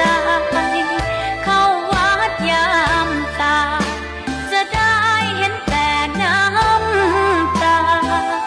ก่อนจะสายเกินขอเชิญมาใช้ชีวิตให้คุ้มค่าเจริญทานศีลภาวนาสั่งสมบารมีไว้ทำบุญตอนที่ยังมีชีวิตย่อมดีกว่ารอเขาอุทิศบุญให้อย่ามัวหลงเพลินเดินห่างวัดตัวอย่างชัดๆมีมากมายเข้าวัดตอนตายสายเกินแก้กรรม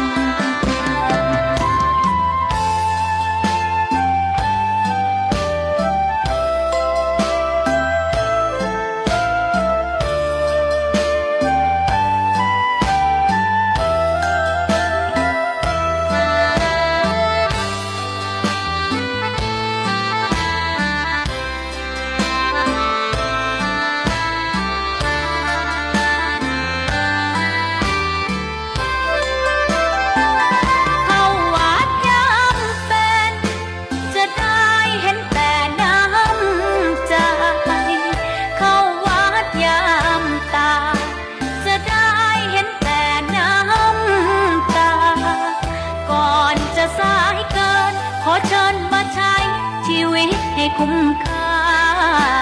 เจริญทานศีลภาวนาสั่งสมบารมีไว้ทำบุญตอนที่ยังมีชีวิตย่อมดีกว่ารอเขาอุทิศบุญให้อย่ามัวหลงเพลินเดินห่างวัด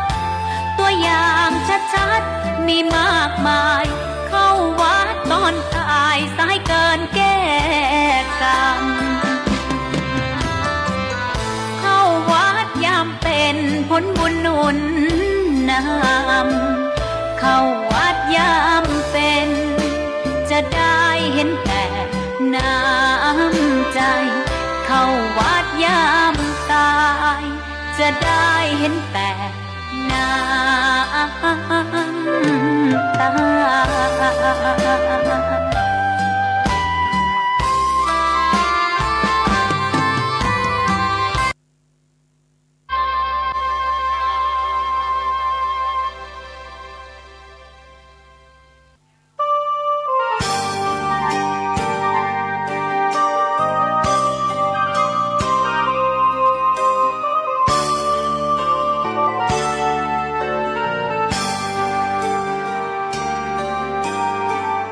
วันเข้าพรรษา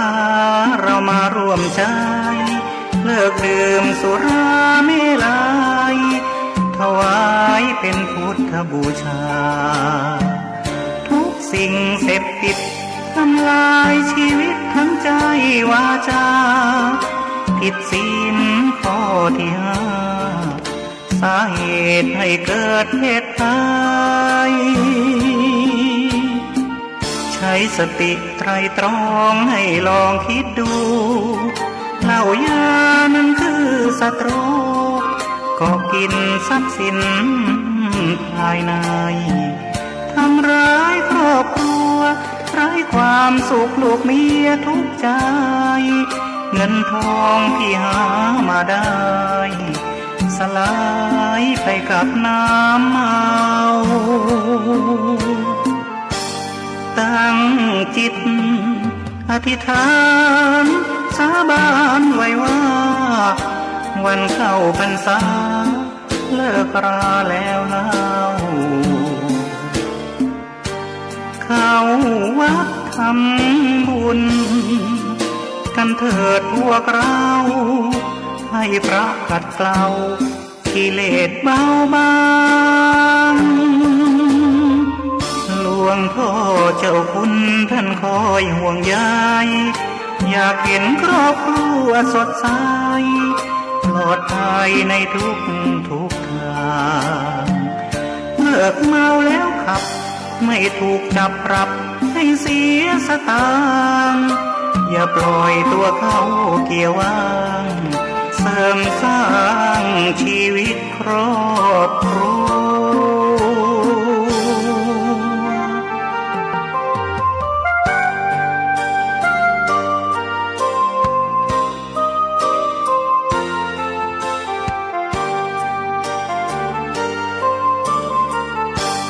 ตั้งจิตอธิษฐานสาบานไว้ว่าวันเข้าพรรษาเลิกราแล้วเล่า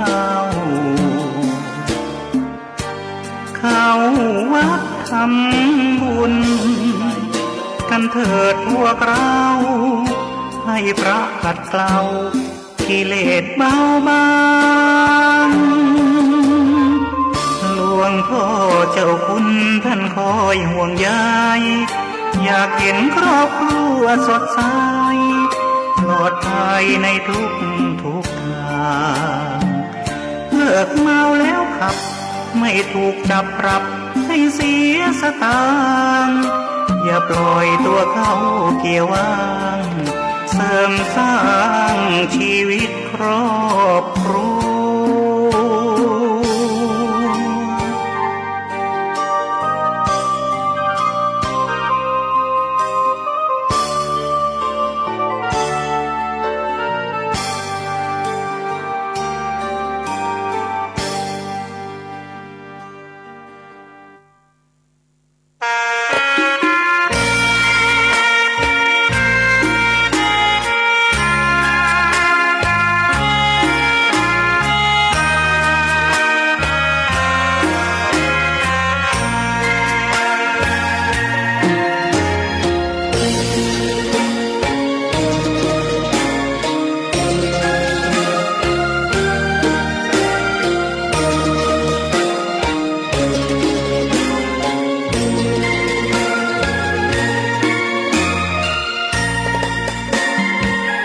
ดอกบัวดอกหนึ่งตึงใจไว้เพื่อบูชาแด่องค์พระศาสดาสัมมาสัมพุทธเจ้ามีความงามเงียบไม่เปรียบเทียบเขาเทียบเราใครมองไม่งามช่างเขาแต่เจ้าก็คือดอกบัวด้วยความสัตย์ซื่อยึดถือความดีเป็นหลักใครรักไม่รักก็ไม่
มาสัมพุทธ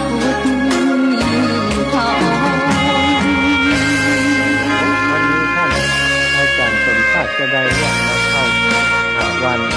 พฤหัสวันนี้พฤหัสเนาะสถานเนาะพฤหัสหรือว่าวัน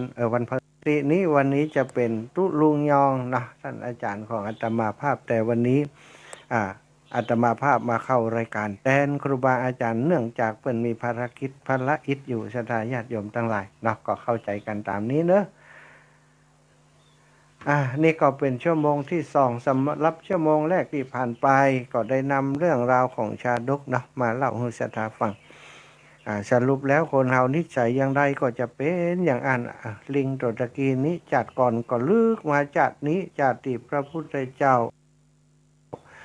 อยู่ที่กรุงสาวัตถีไปโดนจ้างย่ำเนาะย้อนไปขี่ใส่หลังจ้างไปขี่ใส่หัวเปิ้นไปลังแกเปิ้นเสียว่าอันจ้างตัวที่เปิ้นอดทนได้บ่อยู่ท่านั้นสกรรมอีกจ้างแหมตัวมาอยู่แทนก็เลยกลายเป็นว่าเกยยะแบบนั้นกับจ้างแหมตัวหนึ่งเนาะศรัทธาญาติโยมพอจ้างแหมตัวหนึ่งเข้ามาอยู่แทนนั้นไปยะแบบนั้นจ้างก็โมโหพอจ้างโมโหก็เลยย่ำไปเลยฆ่าไปเลยพระพุทธองค์ก็บอกลิงตัวนี้มันจิกาชาตินี้นะชาติก่อนมันก็ลึกแบบนี้วะศรัทธาญาติโยมแล้วเปิดปากันชั่วโมงที่2นี้นะก็อยากจะนำเรื่องราวอีกเรื่องหนึ่งมาแลกเปลี่ยนมาอุกจากกับศรัทธาญาติโยมเพราะว่าในสังคมปัจจุบันนี้เราจะมีคนบ่นเพ้อนะบ่นให้ฟังจมให้ฟังผ่องก็มีอีกบางผ่องก็จมลง Facebook นี่นะเข้าไปพอข่าวสารของเปื่อนของฟุงของครูบาอาจารย์ทาง Facebook ก็มักจะไปปะใส่คนที่เป็นกลุ่มเปื่อนฟูงเท่านั้นนะ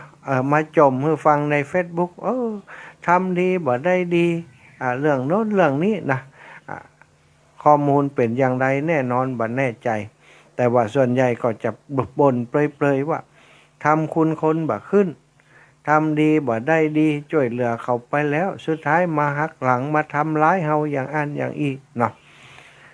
แม้กระทั่งสามีภรรยาเนี่ยก็เอาเรื่องบดิบดีอย่างอีมาจมให้ฟังอยู่เหมือนกันว่าเฮาอุตส่าห์ดูแลอย่างดีกลับไปมีนั้นมีนี้มีเล็กมีน้อยอยู่ที่อื่นแหมนะทำดีบ่ได้ดีอย่าทำดีอย่าเลยดีกว่าในเมื่อเขาก็รู้ดีกว่านะบางคนก็ได้ตักเตือนว่าจะไปยะอย่างอันจะไปคืดอย่างอันแก้ไขปัญหาบางสิ่งบางอย่างนี่หันเขาชั่วเขาจะไปชั่วด้วยเขานี่อย่างเนาะหันเขาชั่วเขาก็ดีกันได้หรอเขาเลือกได้คนเขาเลือกที่จะดีจะชั่วได้เขาก็เลือกเอาสิ่งที่มันเป็นประโยชน์กับเขาบ่ดีกว่ากันถ้าเขาเลือกไปทำความชั่วในเมื่อเขาทำแล้วเขายังทุกข์ใจถ้ายิ่งเขาทำไปแหมเราหนักเอาง่ายๆถ้าว่าสามีภรรยาอยู่ด้วยกันเนาะอีพ่ออีแม่ทั้งหลายสามีไปมีเล็กมีน้อยอยู่ที่อื่นภรรยาทุกอกทุกใจมันจะเต่าแต่ภรรยากาติทุกอกทุกใจลูกเต่าเข้าปานญาติพี่น้องทุกคนกับทุกอกทุกใจบ่ม่วนใจเหมือนกันหมดสามีบัดดีแล้วเอาภรรยาไปเนี่ยแบบสามีแหมไปเอาแบบสามีแหมไปทำสัมมาเลเทเมาไปมีคนนั้นคนนี้แหมแล้วลูกเต่ามันจะเอาที่พึ่งมาจากไหนศรัทธาญาติโยมลูกเต่าก็จะน้อยอกน้อยใจไปความจริงแล้วเรื่องนี้ก็เป็น Talk of the Town คือเป็นเรื่องที่เล่ากันอู้กันมาเมินมานานบอกว่าทำดีบ่ได้ดีทำดีได้ดีมีที่ไหนทำดีได้ชั่วมีถมไปนะทำชั่วได้ดีมีถมไปคนเฮาจะมักจะอู้เล่นอู้หัวกายเป็นบางคนก็เชื่อแต่นะทำดีได้ดีมีที่ไหนทำชั่วได้ดีมีถมไปคือไปมองในเรื่องผลตอบแทนบางสิ่งบางอย่างว่าเป็นความดีจะทำดีกับคนนั้นคนนี้จะแล้วหวัง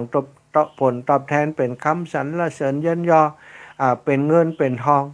อย่างอีเป็นต้นถ้าสมมุติว่าทำดีกับเขาต้องการคำสรรเสริญเยินยอ แต่คนคนนั้นบ่ได้สรรเสริญเยินยอแต่เข้าใจว่าโอ้เปิ่นทำดีแล้วคนนี้ดีต่อเฮาเพียงแต่เปิ่นบ่ได้อู้บ่ได้กล่าวบ่ได้บอกบ่ได้โฆษณาบ่ได้ประชาสัมพันธ์อย่างฮื้อบ่ได้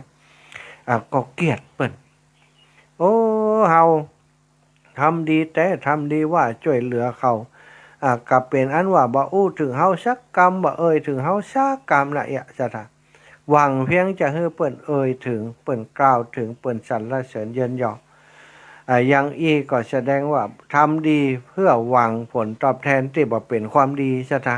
หวังผลตอบแทนเป็นคำสรรเสริญเยินยอสิ่งเหล่านี้นั้นบ่ถือว่าเป็นเรื่องเล่าของผลตอบแทนที่เป็นความดีนะซะท่าถ้าอู้ตามหลักของพระพุทธศาสนา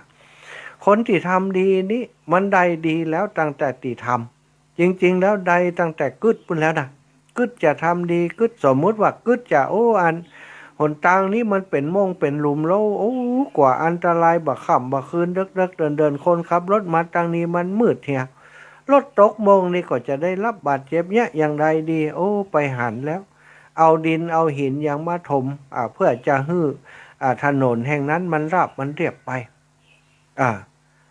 ภัยอาจจะบ่หันก็ได้แต่ตัวเก่าหู้แล้วตัวเก่าเป็นคนทำทีนี้พอทำไปแล้วศรัทธาญาติโยมถามว่าเขาได้ดีก็มันก็ได้ดีตั้งแต่ที่ทำตั้งแต่ที่คิดแล้วคนทั้งหลายเดินทางมาผ่านตรงนั้นแทนที่ว่าจะลบหลุมลบบ่อรถเสียลักเสียหายได้รับบาดเจ็บพอเขาถมเฮือเปิ้นเขาปรับเฮือเปิ้นเขาทุบเฮือเปิ้นเขาเกลี่ยเฮือเปิ้นมันแน่นแล้วเปิ้นขับรถมาก็บ่ต้องกังวลอย่างผ่านไปโดยความสะดวกบ่มีภัยได้รับบาดเจ็บในถนนเส้นนั้นถามว่าเขาได้ความดีแล้วยังได้แล้วเนาะศรัทธาเนาะแต่ว่าบางคนก็เข้าใจว่าบัดเดี๋ยวนี้เขาไปถมที่หันจะดีคนขับรถไก่จะได้บอกขอบคุณเขาสักคนเนี่ยศรัทธาลองคิดพอมันเป็นเรื่องที่ถูกต้องกับบ่ถูกต้องถ้าเป็นอย่างนี้เพิ่นก็เป็นเรื่องถือว่าเป็นเรื่องที่มันบ่ใจเนาะบ่ใจวัตถุประสงค์ของการทำดีเรื่องการทำดีถ้าจะเจาะลึกเข้าไปก็คือกรรมดีกรรมชั่วมีผลบ่สูญเปล่านะศรัทธาเรื่องนี้พระพุทธเจ้าได้ตรัสกับบัณฑิตในสมัยนั้นนักปกครองในสมัยนั้นพระองค์ตรัสสั้นๆพระองค์ตรัสสั้นๆทำดีได้ดีทำชั่วได้ชั่วจริงๆแล้วท่านอาจารย์พุทธทาสบอกว่าทำดีดีตอนทำชั่วตอนทำเลยมันต้องใจคำว่าได้ไปเพราะถ้าใจคำว่าได้ไปคนมันจะบอกว่ามันต้องรอเหมือนกับว่าต้องรอผลก่อนต้องรอไผ่สรรเสริญเยินยอก่อนถึงจะได้ดีอย่างอันบ่ใจรอไผ่มาฮื้อกาจ้างรางวัลก่อนถึงจะได้อย่างอันนี้บ่ใจเนาะจะทาญาติโยมทำชั่วได้ชั่วจริงตรงนี้สำคัญถ้ามีอยู่เรื่องหนึ่งที่เป็นปัญหามาทุกยุคทุกสมัยในเรื่องของการบริหารการปกครองคือทำจะได้คนของเฮารวมทั้งตัวเฮานี้จะมีโอกาสได้ทำความดีคือนักที่สุดถ้าเป็นนักปกครองเนี่ยศรัทธามันมีถึงโอกาสที่จะทำความดีและมีโอกาสที่จะทำความชั่วบางครั้งบางทีหน้าที่ตำแหน่งของเฮามันมีโอกาสเนาะอย่างคนที่เป็นผู้บริหารเนี่ยของกระทรวงต่างๆก็ดีเนี่ยมันมีงบประมาณนักดุศรัทธาญาติโยมงบประมาณบริหารแผ่นดินเนี่ยอย่างกรมนั้นกรมนี้กรมทางหลวงชนบทกายกรมชนรับประทานว่ากรมกี่กรมว่ารัฐมนตรีกี่กระทรวงจะมีเม็ดเงินมาบริหารจัดการเรื่องนั้นเรื่องนี้ถ้าเปิ้นบริหารจัดการโดยซื่อสัตย์สุจริตเนาะบ่โคดโกงบ่คอร์รัปชันก็แสดงว่าเปิ้นได้ทำดีในหน้าที่ในการงานของเปิ้นคนตั้งหลายก็จะสรรเสริญเยินยอแต่ถ้าตรงกันข้ามถ้าทุจริตในหน้าที่ในตำแหน่งถึงจะบ่มีภัยฮู้ก็จ้างแต่สิ่งนั้นเป็นอกุศลเป็นการทุจริตเป็นบาปเป็นกรรมแสดงว่าคอร์รัปชันในหน้าที่ในการงานทำทุจริตในหน้าที่ในการงานอาจจะมีคนนั้นอาจจะมีคนเคารพนับถืออาจจะมีเงินมีทองไปที่ไหนไผก็ไหว้ก็สา คนทั้งหลายก็คิดว่าโอ้คนนี้หู้อยู่ว่าหมอนี้ทำบอกค่อยดีค่อยงามคอรับชั่นช่อลาดบังหลวงตลอดจะได้ว่ามีคนไหว้คนสร้างมันตลอดจะได้ว่าอยู่ในสังคมอย่างมีความสุขไผ่ก็นับถือไปกึดว่าสิ่งเหล่านั้นคือความดีสถานการที่คนไหว้คนสาหรือว่าการที่มีเงินมีทองบันได้หมายความว่าคงนั้นตรงนั้นคือสิ่งที่จะยืนยันได้ว่าเขาเป็นคนดีนะสถานตรงกันข้ามกับอีกคนหนึ่งเป็นข้าราชการเหมือนกันเนาะอาจจะบาล่ำบารวยอะไรยังอาจจะบาล่ำบารวยมีเงินเดือนบอกพอกินเท่าอันอาจจะบ่มีคนสรรเสริญย่นย่อบ่มีคนไหวคนสาคนมานับนาถือตานักแต่เขาบ่ช่อลาดบังหลวงบ่ทำทุจริตในหน้าที่การงานอะไรยังก็ทำให้เป็นทุจริตตรงไปตรงมาบ่โคดโกงบ่มีกินเงินทอน จากเรื่องนั้นเรื่องนี้ศรัทธาญาติโยมคนอย่างอีถึงแม้ว่าบ่มีไผไหว้ไผสาถึงแม้บ่จะบ่ร่ำบ่รวยแต่บ่ได้หมายความว่าเขาเป็นคนชั่วถึงบ่มีคนเคารพนับถือเขาเป็นคนดีในหน้าที่ตำแหน่งอยู่แล้วแสดงว่าเขาก็ได้ดีในหน้าที่ตำแหน่งของเขาแต่คนทั่วไปเนี่ยมักจะเข้าใจไปว่าต้องมีคนสรรเสริญยนยอต้องร่ำต้องรวยถึงจะแสดงว่าคนนั้นเป็นคนดีจริงๆแล้วคนดีในความหมายของพระพุทธเจ้าความหมายของพระพุทธองค์นะสถาก็คือคนที่มีจิตใจที่ดีงามเป็นคนที่มีศีลมีธรรมอยู่ในจิตในใจเป็นคนที่บ่ทำร้ายทำลายภัยเป็นคนที่บ่เบียดเบียนผู้อื่นทางกายทางวาจาทางใจคนที่จะเป็นคนดีได้นั้นก็ต้องทำให้เพิ่นบอกว่าถ้าจะให้ได้ดีนั้นมันต้องทำให้ถูกดีต้องทำให้ถึงดีต้องทำให้พอดีนี่สถาถ้าการที่เขาจะทำคุณงามความดีนั้นมันจะต้องทำให้ถูกดีทำให้ถึงดีทำให้พอดีหมายความว่าจะได้สถาต้องทำให้ถูกดีก็อู้กันง่ายๆจะทำงานอย่างสักอย่างหนึ่งเนี้ยก็ต้องศึกษาวัตถุประสงค์ให้ดีว่าจริงๆแล้วงานนี้ต้องการอะไรอย่าง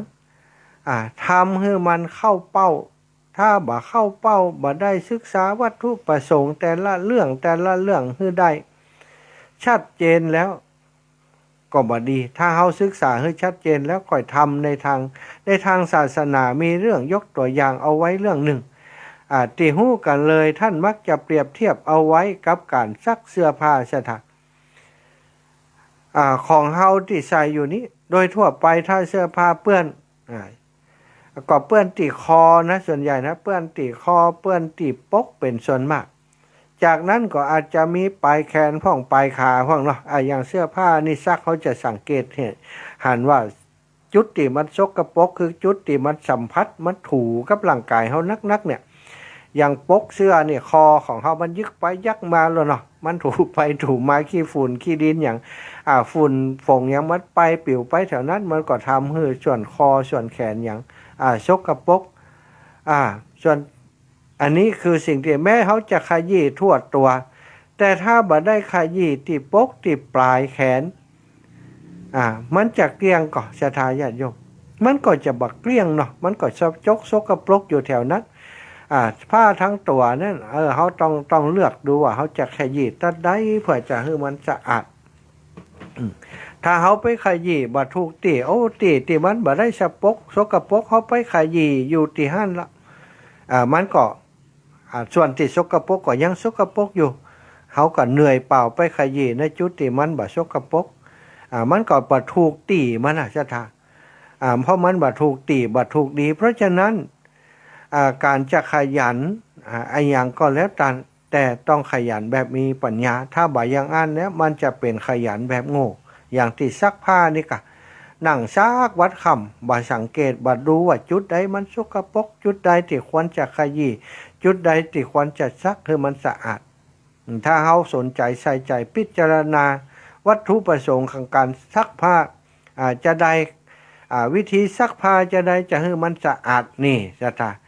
เสื้อผ้ามันสกปรกเขาต้องการให้มันสะอาดวิธีจะทำให้มันสะอาดก็คือต้องเอาไปแช่ก่อน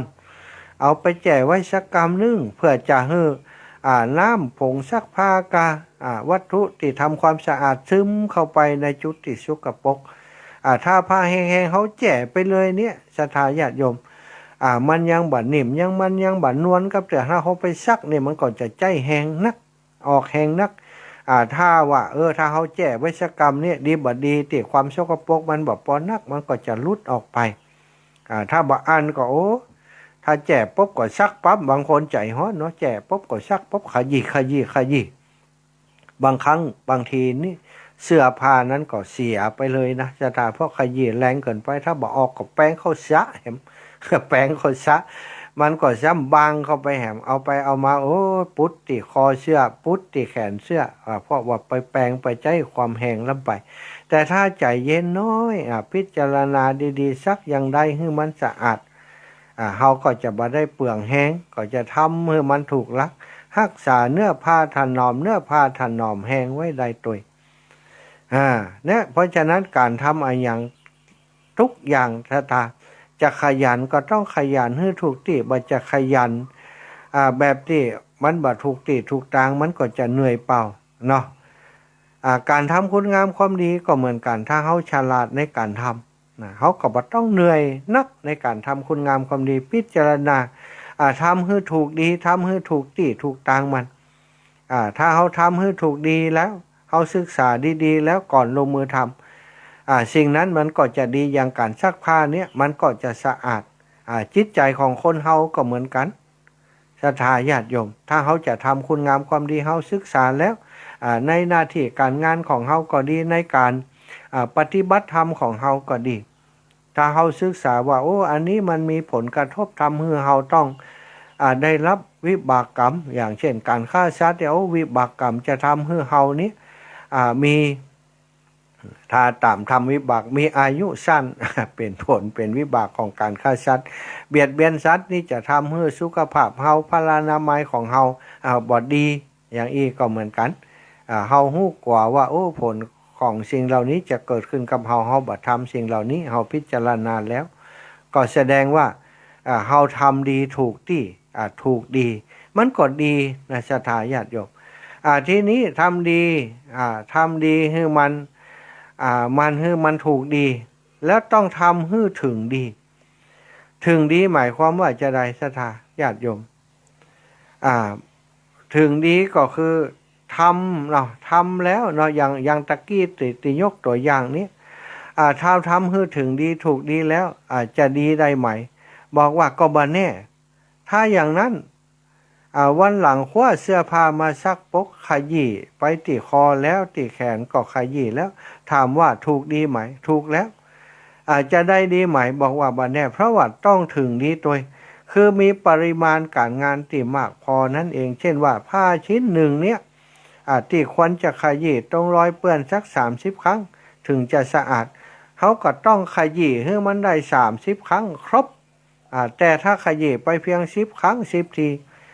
เหลืออีกตั้ง20 ครั้งเขาบ่ได้ขยี้ต่อไปมันก็จะเกลี้ยงจะขยะจะสะอาดไปได้จะได้เพราะมันเปื้อนขนาดนั้นมันก็ต้องมันก็เพียงแต่ว่าเปื้อนน้อยลงไปต่ออันฉะนั้นมันต้องถึงดีตัวคือปริมาณงานมันต้องมากพอที่จะทำให้เกิดดีทำให้ถูกดีก็อย่างที่ว่าตะกี้เนาะซักผ้ามันเปื้อนตรงนี้ก็ทำให้มันถูกตรงที่มันเปื้อน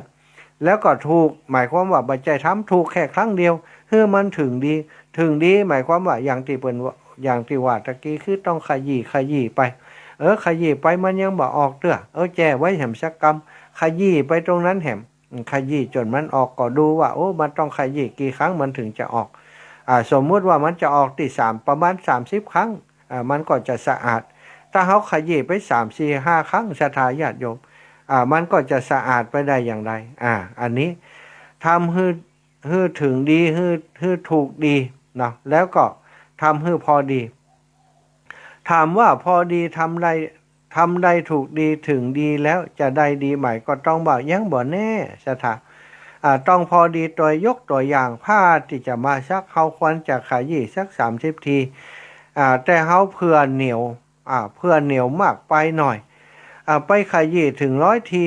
สุดท้ายเอามาผ้าก็ขาดไปเหี่ยสีบดีอย่างที่อาตมาว่านะใจความรุนแรงเอาแปรงมาซักแปรงบางทีมันแข็งรู้สถาอย่างแปรงตองเนี่ยลองเอามาแปรงผ้าพอแล้วกันแปรงไปพังมาเมื่อผ้าลุดลุ่ยไปหมดเสียหายไปหมดก็ต้องได้ไปซื้อมาใหม่ฉะนั้นคนเราจะทำดีก็ต้องให้มันถูกดีให้มันถึงดีให้มันพอดีทุกสิ่งทุกอย่างมันมีความพอดีมันมีความพอประมาณของมันอยู่ถ้าเราบอกฮู้จักความพอดีบอกฮู้จักความพอประมาณมันก็บ่ใจศรัทธาญาติโยมนั่นฉะนั้นคนบางคนนี่ทำดีอาจจะทำเกินไปพ้องทำดีต้องการได้อยากจะได้หน้าได้ตาจะมีเกียรติมีชื่อมีเสียงในสังคมอย่างเช่นการหอมปัจจัยก็ดีหอมเงินหอมทองหอมบ่าหอมแหงกับงานการต่างๆของที่เปิ่นสร้างเนาะเปิ่นสร้างงานของสังคมก็ดีงานอย่างก็ดีบางคนบอกโอ้บ่ไปแล้วบ่ช่วยแล้วงานวัดนั้นงานวัดนี้หรือว่างานของบ้านเฮานี่มีแต่คนหันแก่ตัวเวลาเฮาเยี่ยการยังก็นั่งพอบ่ได้บ่ช่วยเฮาแต่แล้วเวลาเฮาทำอย่างมีแต่คนติชินนินทาว่าอย่างนั้นว่าอย่างนี้อยากใครได้หน้าใครได้ตาทำดีบ่ได้ดีต่อไปนี้บ่ทำแล้วนี่สถาทำดีหวังจะฮือเปิ้นสรรเสริญเยินยอบางคนเนาะยังจะสังเกตหันว่าคนเฒ่าคนแก่อีปออีแม่ของเฮาเนี่ยเข้าวัดเข้าวาส่วนใหญ่มักจะหุ่มทำบุญด้วยกันเฮาจะสังเกตหันว่าโอ้บางคนเนี่ยหุ่มทำบุญแล้วก็หุ่มเฮือเปิ้นประกาศหุ่มเฮือเปิ้นยกย่องหุ่มเฮือเปิ้นยกย่องถ้าทำบุญเรื่องนั้นเรื่องนี้ถ้าอีแม่บ่ได้อันนี้อีแม่บ่เอาสมมุติเปิ้นว่าเป็นเจ้าภาพเจ้าฟ้าอีเนาะเจ้าฟ้าราคาเจ้าอันเจ้าอี้อีนะเจ้าฟ้าพอดีว่ามีคนเปิ้นก็ใครได้เหมือนกันเปิ้นก็ใครได้เหมือนกันคนบางคนเนี่ยบ่เอาอีแม่จะเอานะบ่ฮือไผเอาเป็นต้นศรัทธาญาติโยมหวังไว้กับตัวเก่าแล้วก็บางคนนี่เวลาเป็นเจ้าภาพอันนั้นอันนี้ถ้าครูบาอาจารย์เปิ้นลืมประกาศไปบ่ได้ประกาศให้เปิ้นสักคำไปอูดแต่เรื่องคนอื่นไปอูดแต่ประกาศแต่คนอื่นลืมหรือว่าตกหล่นไปบ่ได้ประกาศคนนั้นเป็นพิษเป็นเสียงเป็นมาเด็ดมาร้อนว่าจะได้อีแม่หอมนักเหลือเขายังประกาศให้แม่สักกรรมให้ยังบ่อนุโมทนาให้อีแม่นี่นะไปน้อยอกน้อยใจเสียใจบางคนนี่ถอนเลยนะอีแม่บ่เอาแล้วนะเอาตังค์มาคืนอีแม่เฮียอีแม่บ่เป็นแล้วเจ้าภาพ บางคนถึงขนาดนี้หรือว่าบางคนบ่ถึงขนาดนี้ก็ตั้งแต่หันมาบ่ไปหอมวัดนั้นแหมเลยก็มีสถานี่เปิ้นบอกว่าถ้าทำบุญอย่างอีนี้ทำบุญแล้วเป็นทุกข์สถาทำบุญบ่ใจเป็นการลดความตนีทีเหนียวและหาความสุขใส่ตัวเก่าสักกับทำบุญกลายเป็นธาตุของความทุกข์ของตัวเก่าเป็นธาตุของทิฏฐิเป็นธาตุของมานะแล้วก็ไปใส่โทษว่าทำดีบ่ได้ดีทำบุญบ่ได้บุญบ่ได้กุศลความจริงได้ตั้งแต่ตัดสินใจทำพุ่นแล้วเนาะต้องเข้าใจให้ดีต้องเข้าใจให้ถูกถ้าเขาเข้าใจบ่ดีเข้าใจบ่ถูกนี้การทำบุญสุนทรทานการกินการทานแทนที่จะเป็นการสร้างสมบุญกุศลให้ตัวเก่ากลายเป็นว่าบ่ได้บุญสักกรรมทั้งที่มันควรจะได้บุญเต็มร้อยบางทีควรจะได้บุญเต็มร้อยแต่กลับจะได้บัดเต็มสักกรรมทำบุญ100 บาทแทนที่จะได้เต็ม100 บาทนี้กลายเป็นว่าพะวักพะวงอยู่กับสิ่งที่ว่าเปิ้นจะอนุโมทนากรรมอนุโมทนาคนจะสรรเสริญเยินยอกรรมสรรเสริญเยินยอเอาไปเอามากลายเป็นว่าได้บุญลดน้อยลงมาเหี่ยศรัทธาอย่างอีกก็มีเพราะฉะนั้นบ่ต้องห่วงการทำคุณงามความดีนี้พระพุทธองค์ได้ตรัสไว้เนาะคนทำดีนั้นได้ดีแน่นอนคุณงามความดีที่ทำนี้มันบ่หนีบ่หายไปไหน เหมือนกับคนที่ทำความชั่วก็เช่นเดียวกันถ้าเฮาความชั่วทำความชั่วทำอกุศลทำบ่ดีนี้จะไปคิดว่าจะรอดตัวนะอย่างคนที่ว่าทำดียังบ่หันเขาได้รับความทุกข์ยากความลำบากเลยมีแต่คนสรรเสริญเยินยอมีแต่คนฮักคนหุ่มเขายังบ่เป็นอย่างที่ว่าทำดีแทนทำความบ่ดีแทนที่จะบ่ได้ดีกะอันนี้ยังได้ดีอยู่ว่าขันเขาฆ่าสัตว์ตัดชีวิตหันเขาขี้คดขี้โกงยังล่ำยังรวยอยู่แล้วว่าอันนั้นยังบ่ใจเตื้อศรัทธาอันนั้นอาจจะเป็นคุณงามความดีเก่าที่เขาทำไว้มันยังฮื้อผลอยู่มันยังส่งผลให้เขาอยู่แต่สิ่งที่เขาทำบัดดีบัดเดียวนี้นั้นมันจะตอบสายเวลาใดนั้นมันก็เป็นเรื่องของอนาคตศรัทธามันอาจจะบัดตอบสายในทันทีทันใดแต่เมื่อบุญเก่าของเขาหมดแล้วเขาจะหู้เนาะศรัทธาทั้งหลายให้พิจารณาอย่างอีกพระพุทธองค์เปิดตรัสไว้เลยว่าการทำบุญนี่ในเมื่อทำความชั่วทำความดีกับความชั่วทำความดีเนี่ยคนดีทำง่ายคนชั่วทำยากการทำความชั่วก็เช่นเดียวกันคนชั่วทำได้ง่ายแต่คนดีทำได้ยากกรรมดีคนทำความชั่วนี้อาจจะยังมีความสุขอยู่สนุกสนานอยู่เพราะว่าผลของความชั่วยังบักเกิดขึ้นยังบักสนองเตื้ออย่างคนที่ฆ่าสัตว์คัดชีวิตฆ่าคนก็ดีอย่างก็ดีเนี่ยศรัทธาที่เขาอาจจะหู้หันอยู่ก็ยังลอยหน้าลอยตาในสังคมยังเป็นคนที่คนในสังคมนับหน้าถือตาศรัทธาติดตามไปเถอะเนาะจากนี้อาจจะบริหารถ้าจากต่อไปถ้าติดตามกันไปได้ ก็ไปพอว่าจากหน้าอย่างเป็นยาใดพ่องอาจจะไปคิดว่าคนที่ทำบัดดีนั้นเขาจะมีความสุขนะศรัทธาญาติโยมสิ่งที่ทำเข้าไปนั้นอย่างน้อยจิตใจเขาก็หู้แล้วเนาะคนที่อย่างคนที่เป็นนักเลงกาอย่างฆ่าคนอย่างกาเนี่ยศรัทธาญาติโยมศรัทธาจะหารอยู่ตลอดเวลาบางครั้งกฎหมายจับไปถึงบัดถึงไล่ไปบัดถึงแต่สุดท้ายเขาก็ได้รับวิบากกรรมเวรกรรมก็ตามเขาโดยเหตุต่างๆหรือว่าถ้ากฎหมายตามตันไล่ตันก็โดนจับเข้าคุกเข้าตารางไปเสวยวิบากในตารางในมนุษย์เมืองคนตายไปแล้วก็จะต้องไปตกนรกมกไหมรับวิบากกรรมในสัมปรายภพแห่งเปิดถึงห้ามไว้ว่าถ้าเขาเป็นชาวพุทธแล้วก็ขอให้มั่นคงให้มีเป็นผู้สัมมาทิฏฐิให้ใช้ปัญญาพิจารณาอันใดเป็นอกุศลธรรมสิ่งที่เป็นบาปทั้งปวงเนี่ยทางกายก็ดีทางวาจาก็ดีทางใจก็ดีบ่ควรที่จะประพฤติเพราะมันจะส่งผลคือวิบากเป็นความทุกข์ส่วนใดสิ่งใดที่เป็นคุณงามความดีความกตัญญูก็ดีการช่วยเหลืองานสังคมการเป็นคนมีจิตอาสาก็ดีการที่เป็นคนมีสำนึกฮักสิ่งแวดล้อมฮักนั้นฮักนี้ศรัทธาญาติโยมลักษณะแบบนี้คือลักษณะของการเป็นคนดีการทำคุณงามความดีซึ่งเกิดประโยชน์ถึงตัวเก่าถึงคนทั้งหลายที่เกี่ยวข้องประโยชน์กับตัวเก่าก็คือทำให้ตัวเก่ามีความสุขเนาะในจัดนี้ก็มีความสุขในจัดหน้าก็มีความสุขอย่างเราจะหันว่าเรื่องเล่าต่างๆของคนที่ทำคุณงามความดีตั้งศาสนาอัครสาวกก็ดีมหาอุบาสกอุบาสิกาก็ดีอย่างท่านอนาถปิณฑิกเศรษฐีสร้างคุณงามความดีกับพระศาสนาศรัทธาซื้อที่ดินถวายสร้างวัดแปลงวาสร้างศาสนสถานถวายไว้ในพระพุทธศาสนาจารย์อนาถปิณฑิกเศรษฐีสร้างพระวิหารเชตวันจนปัจจุบันนี้วิหารเชตวันมีแต่ซากอิฐดินทรายอย่างกองอยู่แต่ว่าเฮาก็ฮู้ว่าในอดีตเก่าสมัยก่อน 2,500 ปีนั้นสถานที่แห่งนั้นคือที่ประทับของสมเด็จพระสัมมาสัมพุทธเจ้าและพระสงฆ์เป็นพันๆรูปศรัทธาญาติโยมอนาถปิณฑิกเศรษฐีตายไป 2,000 ปีชื่อยังดังอยู่ตั้มเดียวอันนั้นทำคุณงามความดีสร้างสมคุณงามความดีไว้มหาอุบาสิกาวิสาขาก็เช่นเดียวกันก็สร้างคุณงามความดีตั้งแต่เป็นสาวน้อยจนมามีครอบครัวจนในวัยชราจนสุดท้ายของชีวิต ก็ได้นับถือพระพุทธศาสนานับถือพระพุทธเจ้าพระสงฆ์เป็นสรณะที่พึ่งได้สร้างคุณงามความดีชื่อเสียงกระโด่งดังมาจนถึงปัจจุบันนี้อันนั้นก็ย้อนคุณงามความดีของเปิ้นในอัตภาพที่เปิ้นยังมีชีวิตอยู่ตอนสมัยพระพุทธเจ้าก็ได้รับการยกย่องเชิดชูจากคนในสมัยนั้นว่าโอ้อันนี้เป็นมหาเศรษฐีเป็นคนดีแต่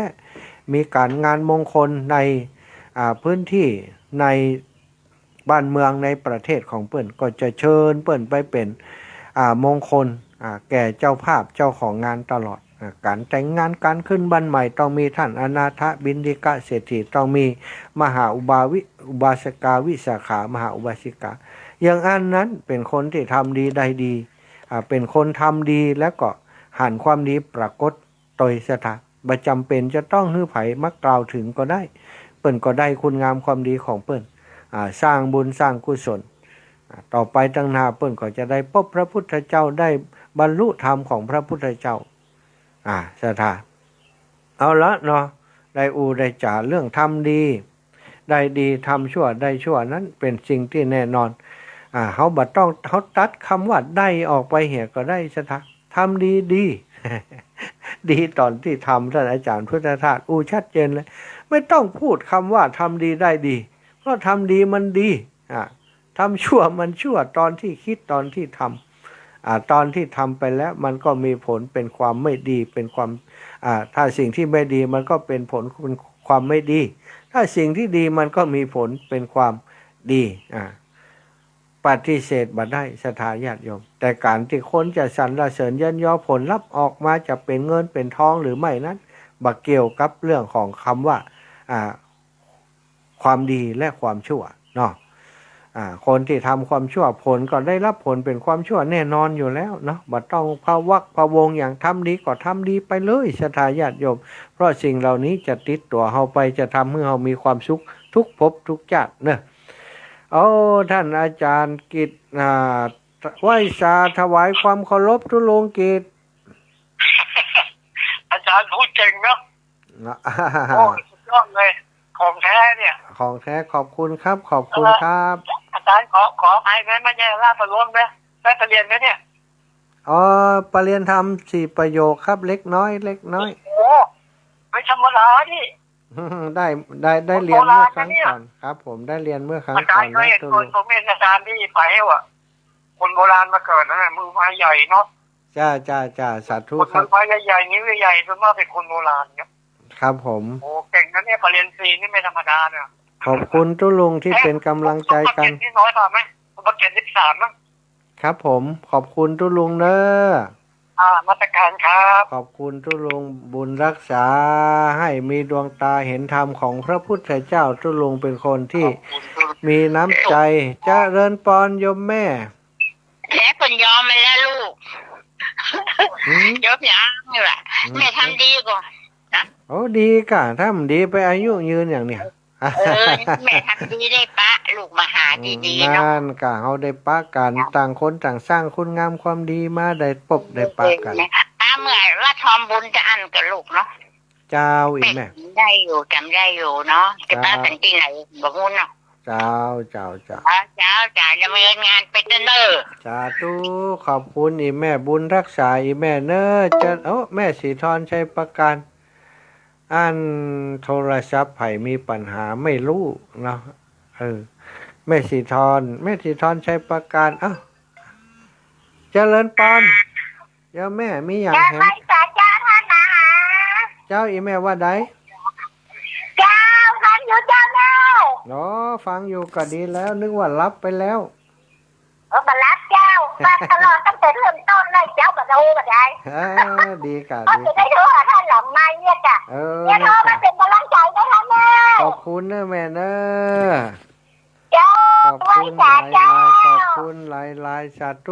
ธุแม่สีทรหนองบัวชัยประการเป็นตัวแทนของพี่น้องชัยประการนะอีแม่นี่นะ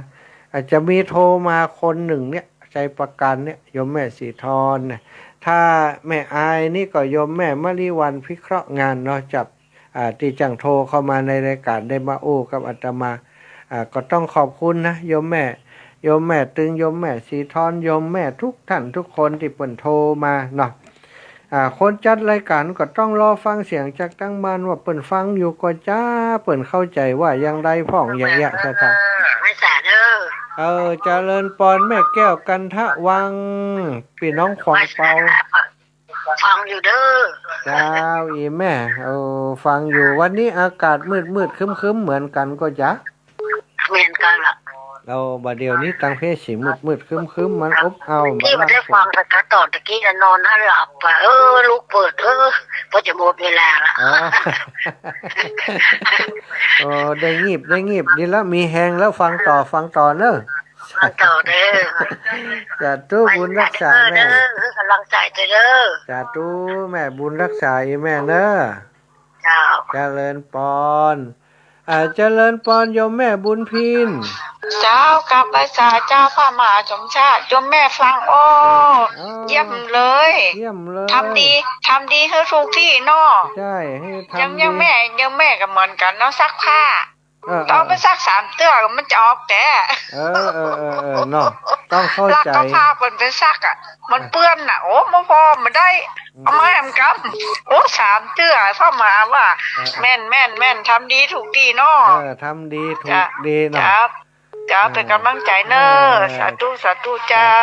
ขอบคุณโยมแม่เนอะเจริญปอนพี่น้องลำปางแม่อ้อยบ้านหม้อเจดีย์ชาวลำปางไม่สาเจ้าได้ฟังได้เปิ่นเนี่ยลำปางก็ออกไปปุ้นเหมือนกันเนาะเจ้าก็นั่งเล่นกลอนนี่ไปเปิดวิทยุฟังวันนี้นั่งฟังนี่เจ้าอีแม่ขายของมดเช็ดก็วันนี้ขายเชียงมดดีขายวันไทยเคยได้กินขนมหวานไม่อ้อยขายแบบกับข้าววุ้นนะไม่ได้กินขนมหวานไม่อ้อยกำเตือนเนอะอันนั้นทานอยู่ปุ่นอยู่อยู่เพ่อยู่แม่อยู่ปุ่นนะเจ้าวัดเหล่ามณฑาเจ้าแม่ว่าอย่างอยู่ไหนก็วัดเหล่ามณฑาเพ่กะแม่ว่าอยู่ไหนก็นั่นก็อยู่ปุ่นก็เรียกว่าอยู่อย่างก็สุนทรมุนีอย่างรอเนี่ยได้รอนะกะอำเภอได้รอได้รอนะไม่มีอย่างสร้างก็ถ้ามาบ่ได้บอกคือกินเนอะโทรบอกล่วงหน้าจริงเนอะไปบ่ได้จะบอกล่วงหน้าเนอะสาธุจะเป็นรับปฏิทินเนี่ยว่าจะได้โหก็ว่าจะได้ก็ว่าตามนั้นเนาะแม่สั่งแล้วก็เอาไปฮื้อแล้วจะเอาไปฮื้อมันได้ก็จะบอกฮื้อนะกะเนาะยายน้อยโทรไปบอกก็ยายน้อยเพิ่นว่าเพิ่นจะเอาแล้วก็เอามาลงเพลแล้วเพิ่นจะมาเอาขี่รถมาเอาเพลอีกสาธุเอาตามนั้นแบ่งคนอื่นเมินไปหน่อยเจริญพรแม่รองบ้านใหม่ดอนไฟติดตุ๊ดวันนั้นเปิ้นเต้อยู่นี่นะ5 เตี่ยว6 เตี่ยวกันหน้ากาเปิ้นติดสายอยู่เปิ้นบ่วางสายไม่ไหวที่ถามอันนั้นไปที่ทีนะส่งมาให้แม่นะเจ้าส่งกะก็ว่าจะมาไปกับไปเดี๋ยวบ่ได้กำไรไปส่งไปขาดทุนซึ่งเนี่ยรออยู่เนี่ยหลายคนอยู่เขาถามหาอยู่นี่แล้วเขาว่าดีใจครับท่านอาจารย์นะได้รับการตั้งเจ้าอาวาสแล้วเนาะอาจารย์เฮาเจ้าได้แล้วเจ้าอาวาสเขาครับจะว่าเปิ้นฉลองได้หมู่น่ะหมู่ที่ตามได้สิ้นปีกะถ้าประมาณสิ้นปีแม่ว่านะแม่ก็ไปจะว่านะถ้ามีเวลาจะไปหาเปิ้นเนาะเจ้าสาธุขอบคุณแม่เด้อเจ้าบุญรักษาแม่รองดอนไฟสวยบ้านแม่ทะเจริญปอนแม่สีพันแม่โจ้สันทรายไปสาเจ้าอันควายกันสวกแต่สวกหวานเนาะมันลึกล้ำนี่กะลิงมันไปขี้บนหัวเปิ้นไปเหี่ยวไปกำเขาเปิ้นสุกสู่อีแม่มันก็มืดอะกังไงตัวก่อนนั้นเป็นดีแต่นั่นแหละเป็นอดทนหรอเป็นควายโพธิสัตว์หรอเป็นกระบือที่โพธิสัตว์เปิ้นนั่นบำเพ็ญเพียรความอดทนเนาะแม่เนาะเปิ้นบัดเด็ดบัดจมบางคนเขาว่าอย่างเฮาก็บ่ต้องไปสนนะมันก็อดคนเดียวมันถึงบ่อดอย่างเสียงเฉยๆนะกะเนาะคนเขาเราโง่เนาะอย่างอาจารย์พุทธทาสว่านะกะโกรธคือโง่โมโหคือบ้า คือมาแท้ๆเลยแหละ ถ้ากะสักคนน้ำก็คนให้ตกกาเอาดีกว่าเนาะ น่ากะโคตรนึกตัวเก่าดีกว่าเนาะมันต้องเดือดร้อนไป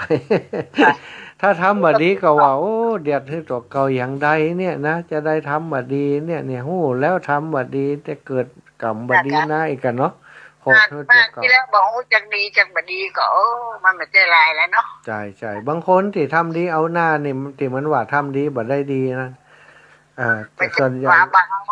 เอาแล้วหน้าที่กระป๋อง โอ้หน้าการหน้าจัดงามหมดเหรอ เยอะลูกต้องผ่านแม่คำเตือนสิกะ ก็ไข่หันขนาดแบบนี้เนี่ยใดนี่ ก็ยังแม่ก็ใครไปทำบุญนะมัน มาเนอะแม่จะโอนสตางค์ยังโอนมาได้เนี่ยเพราะว่าบ่มีใครโอนลูกหลานก็บ่มีนี่สานั่นกะมันจึงมีจังหวะของมัน ว่าอย่างบ่มีบุญนะเนาะอย่างใครเกิดจะได้ไหนเอาไปธนาคารเขาก็มือไปนะลูกอ่ะอ๋อเจ้าเขาเป็นห่วงอีแม่เราเป็นห่วงสาธุนะแม่นะขอบคุณนะแม่เนอะขอให้อยู่ดีมีสุขแข็งแรงเนอะลูกตู้เนอะสาธุขอบคุณอีแม่หลายๆเป็นกำลังใจกันเจริญพรโยมแม่กับแก้วไหว้สาธุเจ้าท่านมหาสุชาติแม่กับแก้วสีเลิกกี่โมงเจ้าวันนี้อันของเจียงใหม่ของคลื่นสีขาวนี้กันเดียวมดชั่วโมงนี้ก็จบแล้วก็11 ถึง 19นี่จะเข้าของลำปางนะอีแม่19 ถึงเช้าก็เข้าลำปาง ยาวไปถึง2 ทุ่มบนอากาศวันนี้สาระชอบฟังขนาดเลยกับลังโทวันนี้สาธุเนอเจ้าพระอาจารย์ขอบคุณเดี๋ยววันนี้ได้ใกล้กันแล้ว 4-5 ชั่วโมงก่อนลูกได้ปะกันนี่เจ้าตีมีสาระโมนขอปินโยมแม่ตอยคุณเนอเจ้าพระอาจารย์แล้วเขาก็ได้แม่เป็นเจ้าลือแล้วชาติพันธุ์เจ้าวันหนาวแม่มาแอวบันให้ลือนะเจ้าไปหายแม่แน่นอนอยากจะหันหน้าแล้วบัดเดี๋ยวนี้เจ้า60 ปลายอะเจ้าโอ้ดีอายุมันไปวัดไปสวดมนต์ไปทำวัดเย็นไปกับพระครูสัมมุที่วานันโทได้สลับตาตั้งวันที่22เนี่ยเจ้าโอ้ดีเนอะอนุโมทนาโดยเปิ้นแสดงความยินดีโดยเปิ้นสาธุนะเจ้านับไปคนอื่นต่อไปเจ้าสาธุขอบคุณหลายๆอ้าวแม่น้อมสุภาวงศ์โยมแม่น้อมเจ้ามาขับในฟังม่วนต่อผ้าโตยโอ้เป็นเก่งรู้ต่อผ้านี่เจ้าจกผ้าปาดผ้าหยางได้กูอย่างเจ้าดีบ่หันสักเตื้อเปิ้นต่อผ้าแถมเตี้ยตรงลายมือพ่อเจ้าต่อผ้าอยู่บ้านไหนก็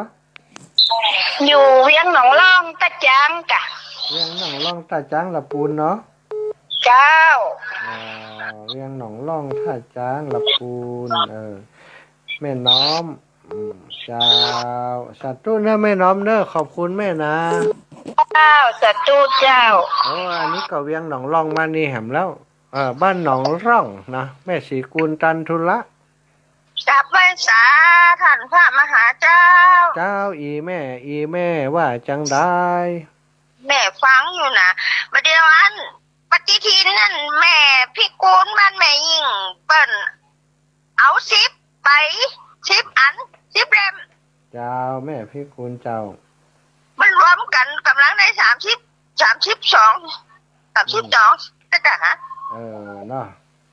เจ้าเอ้าเดี๋ยวก่อนจะเอาไปเอาใส่รถไปถึง300นั่นนะมา300มดไหนก็มดฮั่นน่ะมดก็คือเสียงก็คือหมีน่ะเนาะเอาไปเสียงตีแล้วนะบัดเดี๋ยวนี้เผื่อคนที่เปิ้นยังกึดว่าตันแต่ใครได้บ่ลุ้นเนี่ยกะเนาะเจ้าเอาขึ้นแล้วสาธุนะแม่นะสาธุฟังอยู่ดีแล้วเดี๋ยวฟังต่อเดี๋ยวออกไปลำปางเจ้าสาธุเดี๋ยวฟังไปลำปางอยู่เดี๋ยวส่งไปลำปางแหมอยู่แม่ดวงดีนารัตตะเจริญปรโยมแม่เจ้าอันเดี๋ยวไป อู้จะเอาปฏิทีมไปแล้วประตือฮะ เดี๋ยวเปิดแล้วเปิดเตอกับเจ้าก็จอมตองนะ ไม่ใช่ก็คนน้ำรัดจอมตองนะคนที่อื่นกับเปิดแล้วเปิดเตอนะ เปิดประตือ เปิดแล้วเปิดเตอ มันไม่ใช่หนาเหม็นลำปางเด้อ มันกับบางนี่กะเชียงใหม่เชียงใหม่บางลำปางหนา จ้า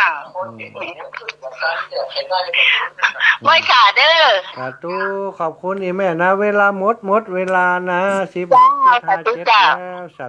ธุเอ้าศรัทธาญาติโยมเนอะ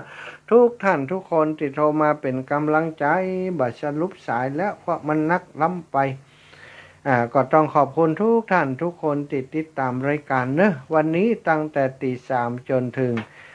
ตี 5 2 ชั่วโมงบัดเดียวนี้15 ถึง 17ครบแล้ว2ชั่วโมงตั้ง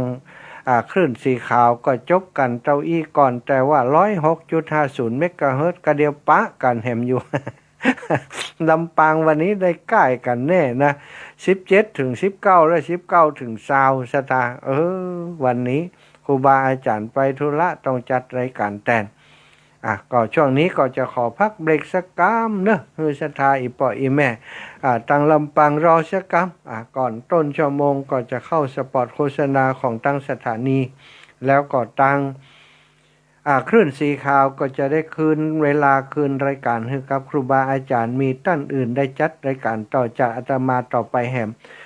สำหรับวันนี้ขอความสุขสวัสดีจงมีกับศรัทธาเท่าแก่อีปออีแม่ทั้งหลาย จัตตารโอธัมมาวัฏันติอายุวันโนสุขังพะลัง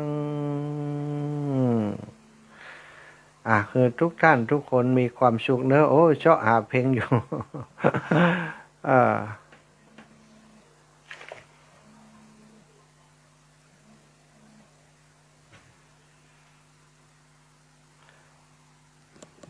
จะเริญปอนยังไงคะเจ้าแม่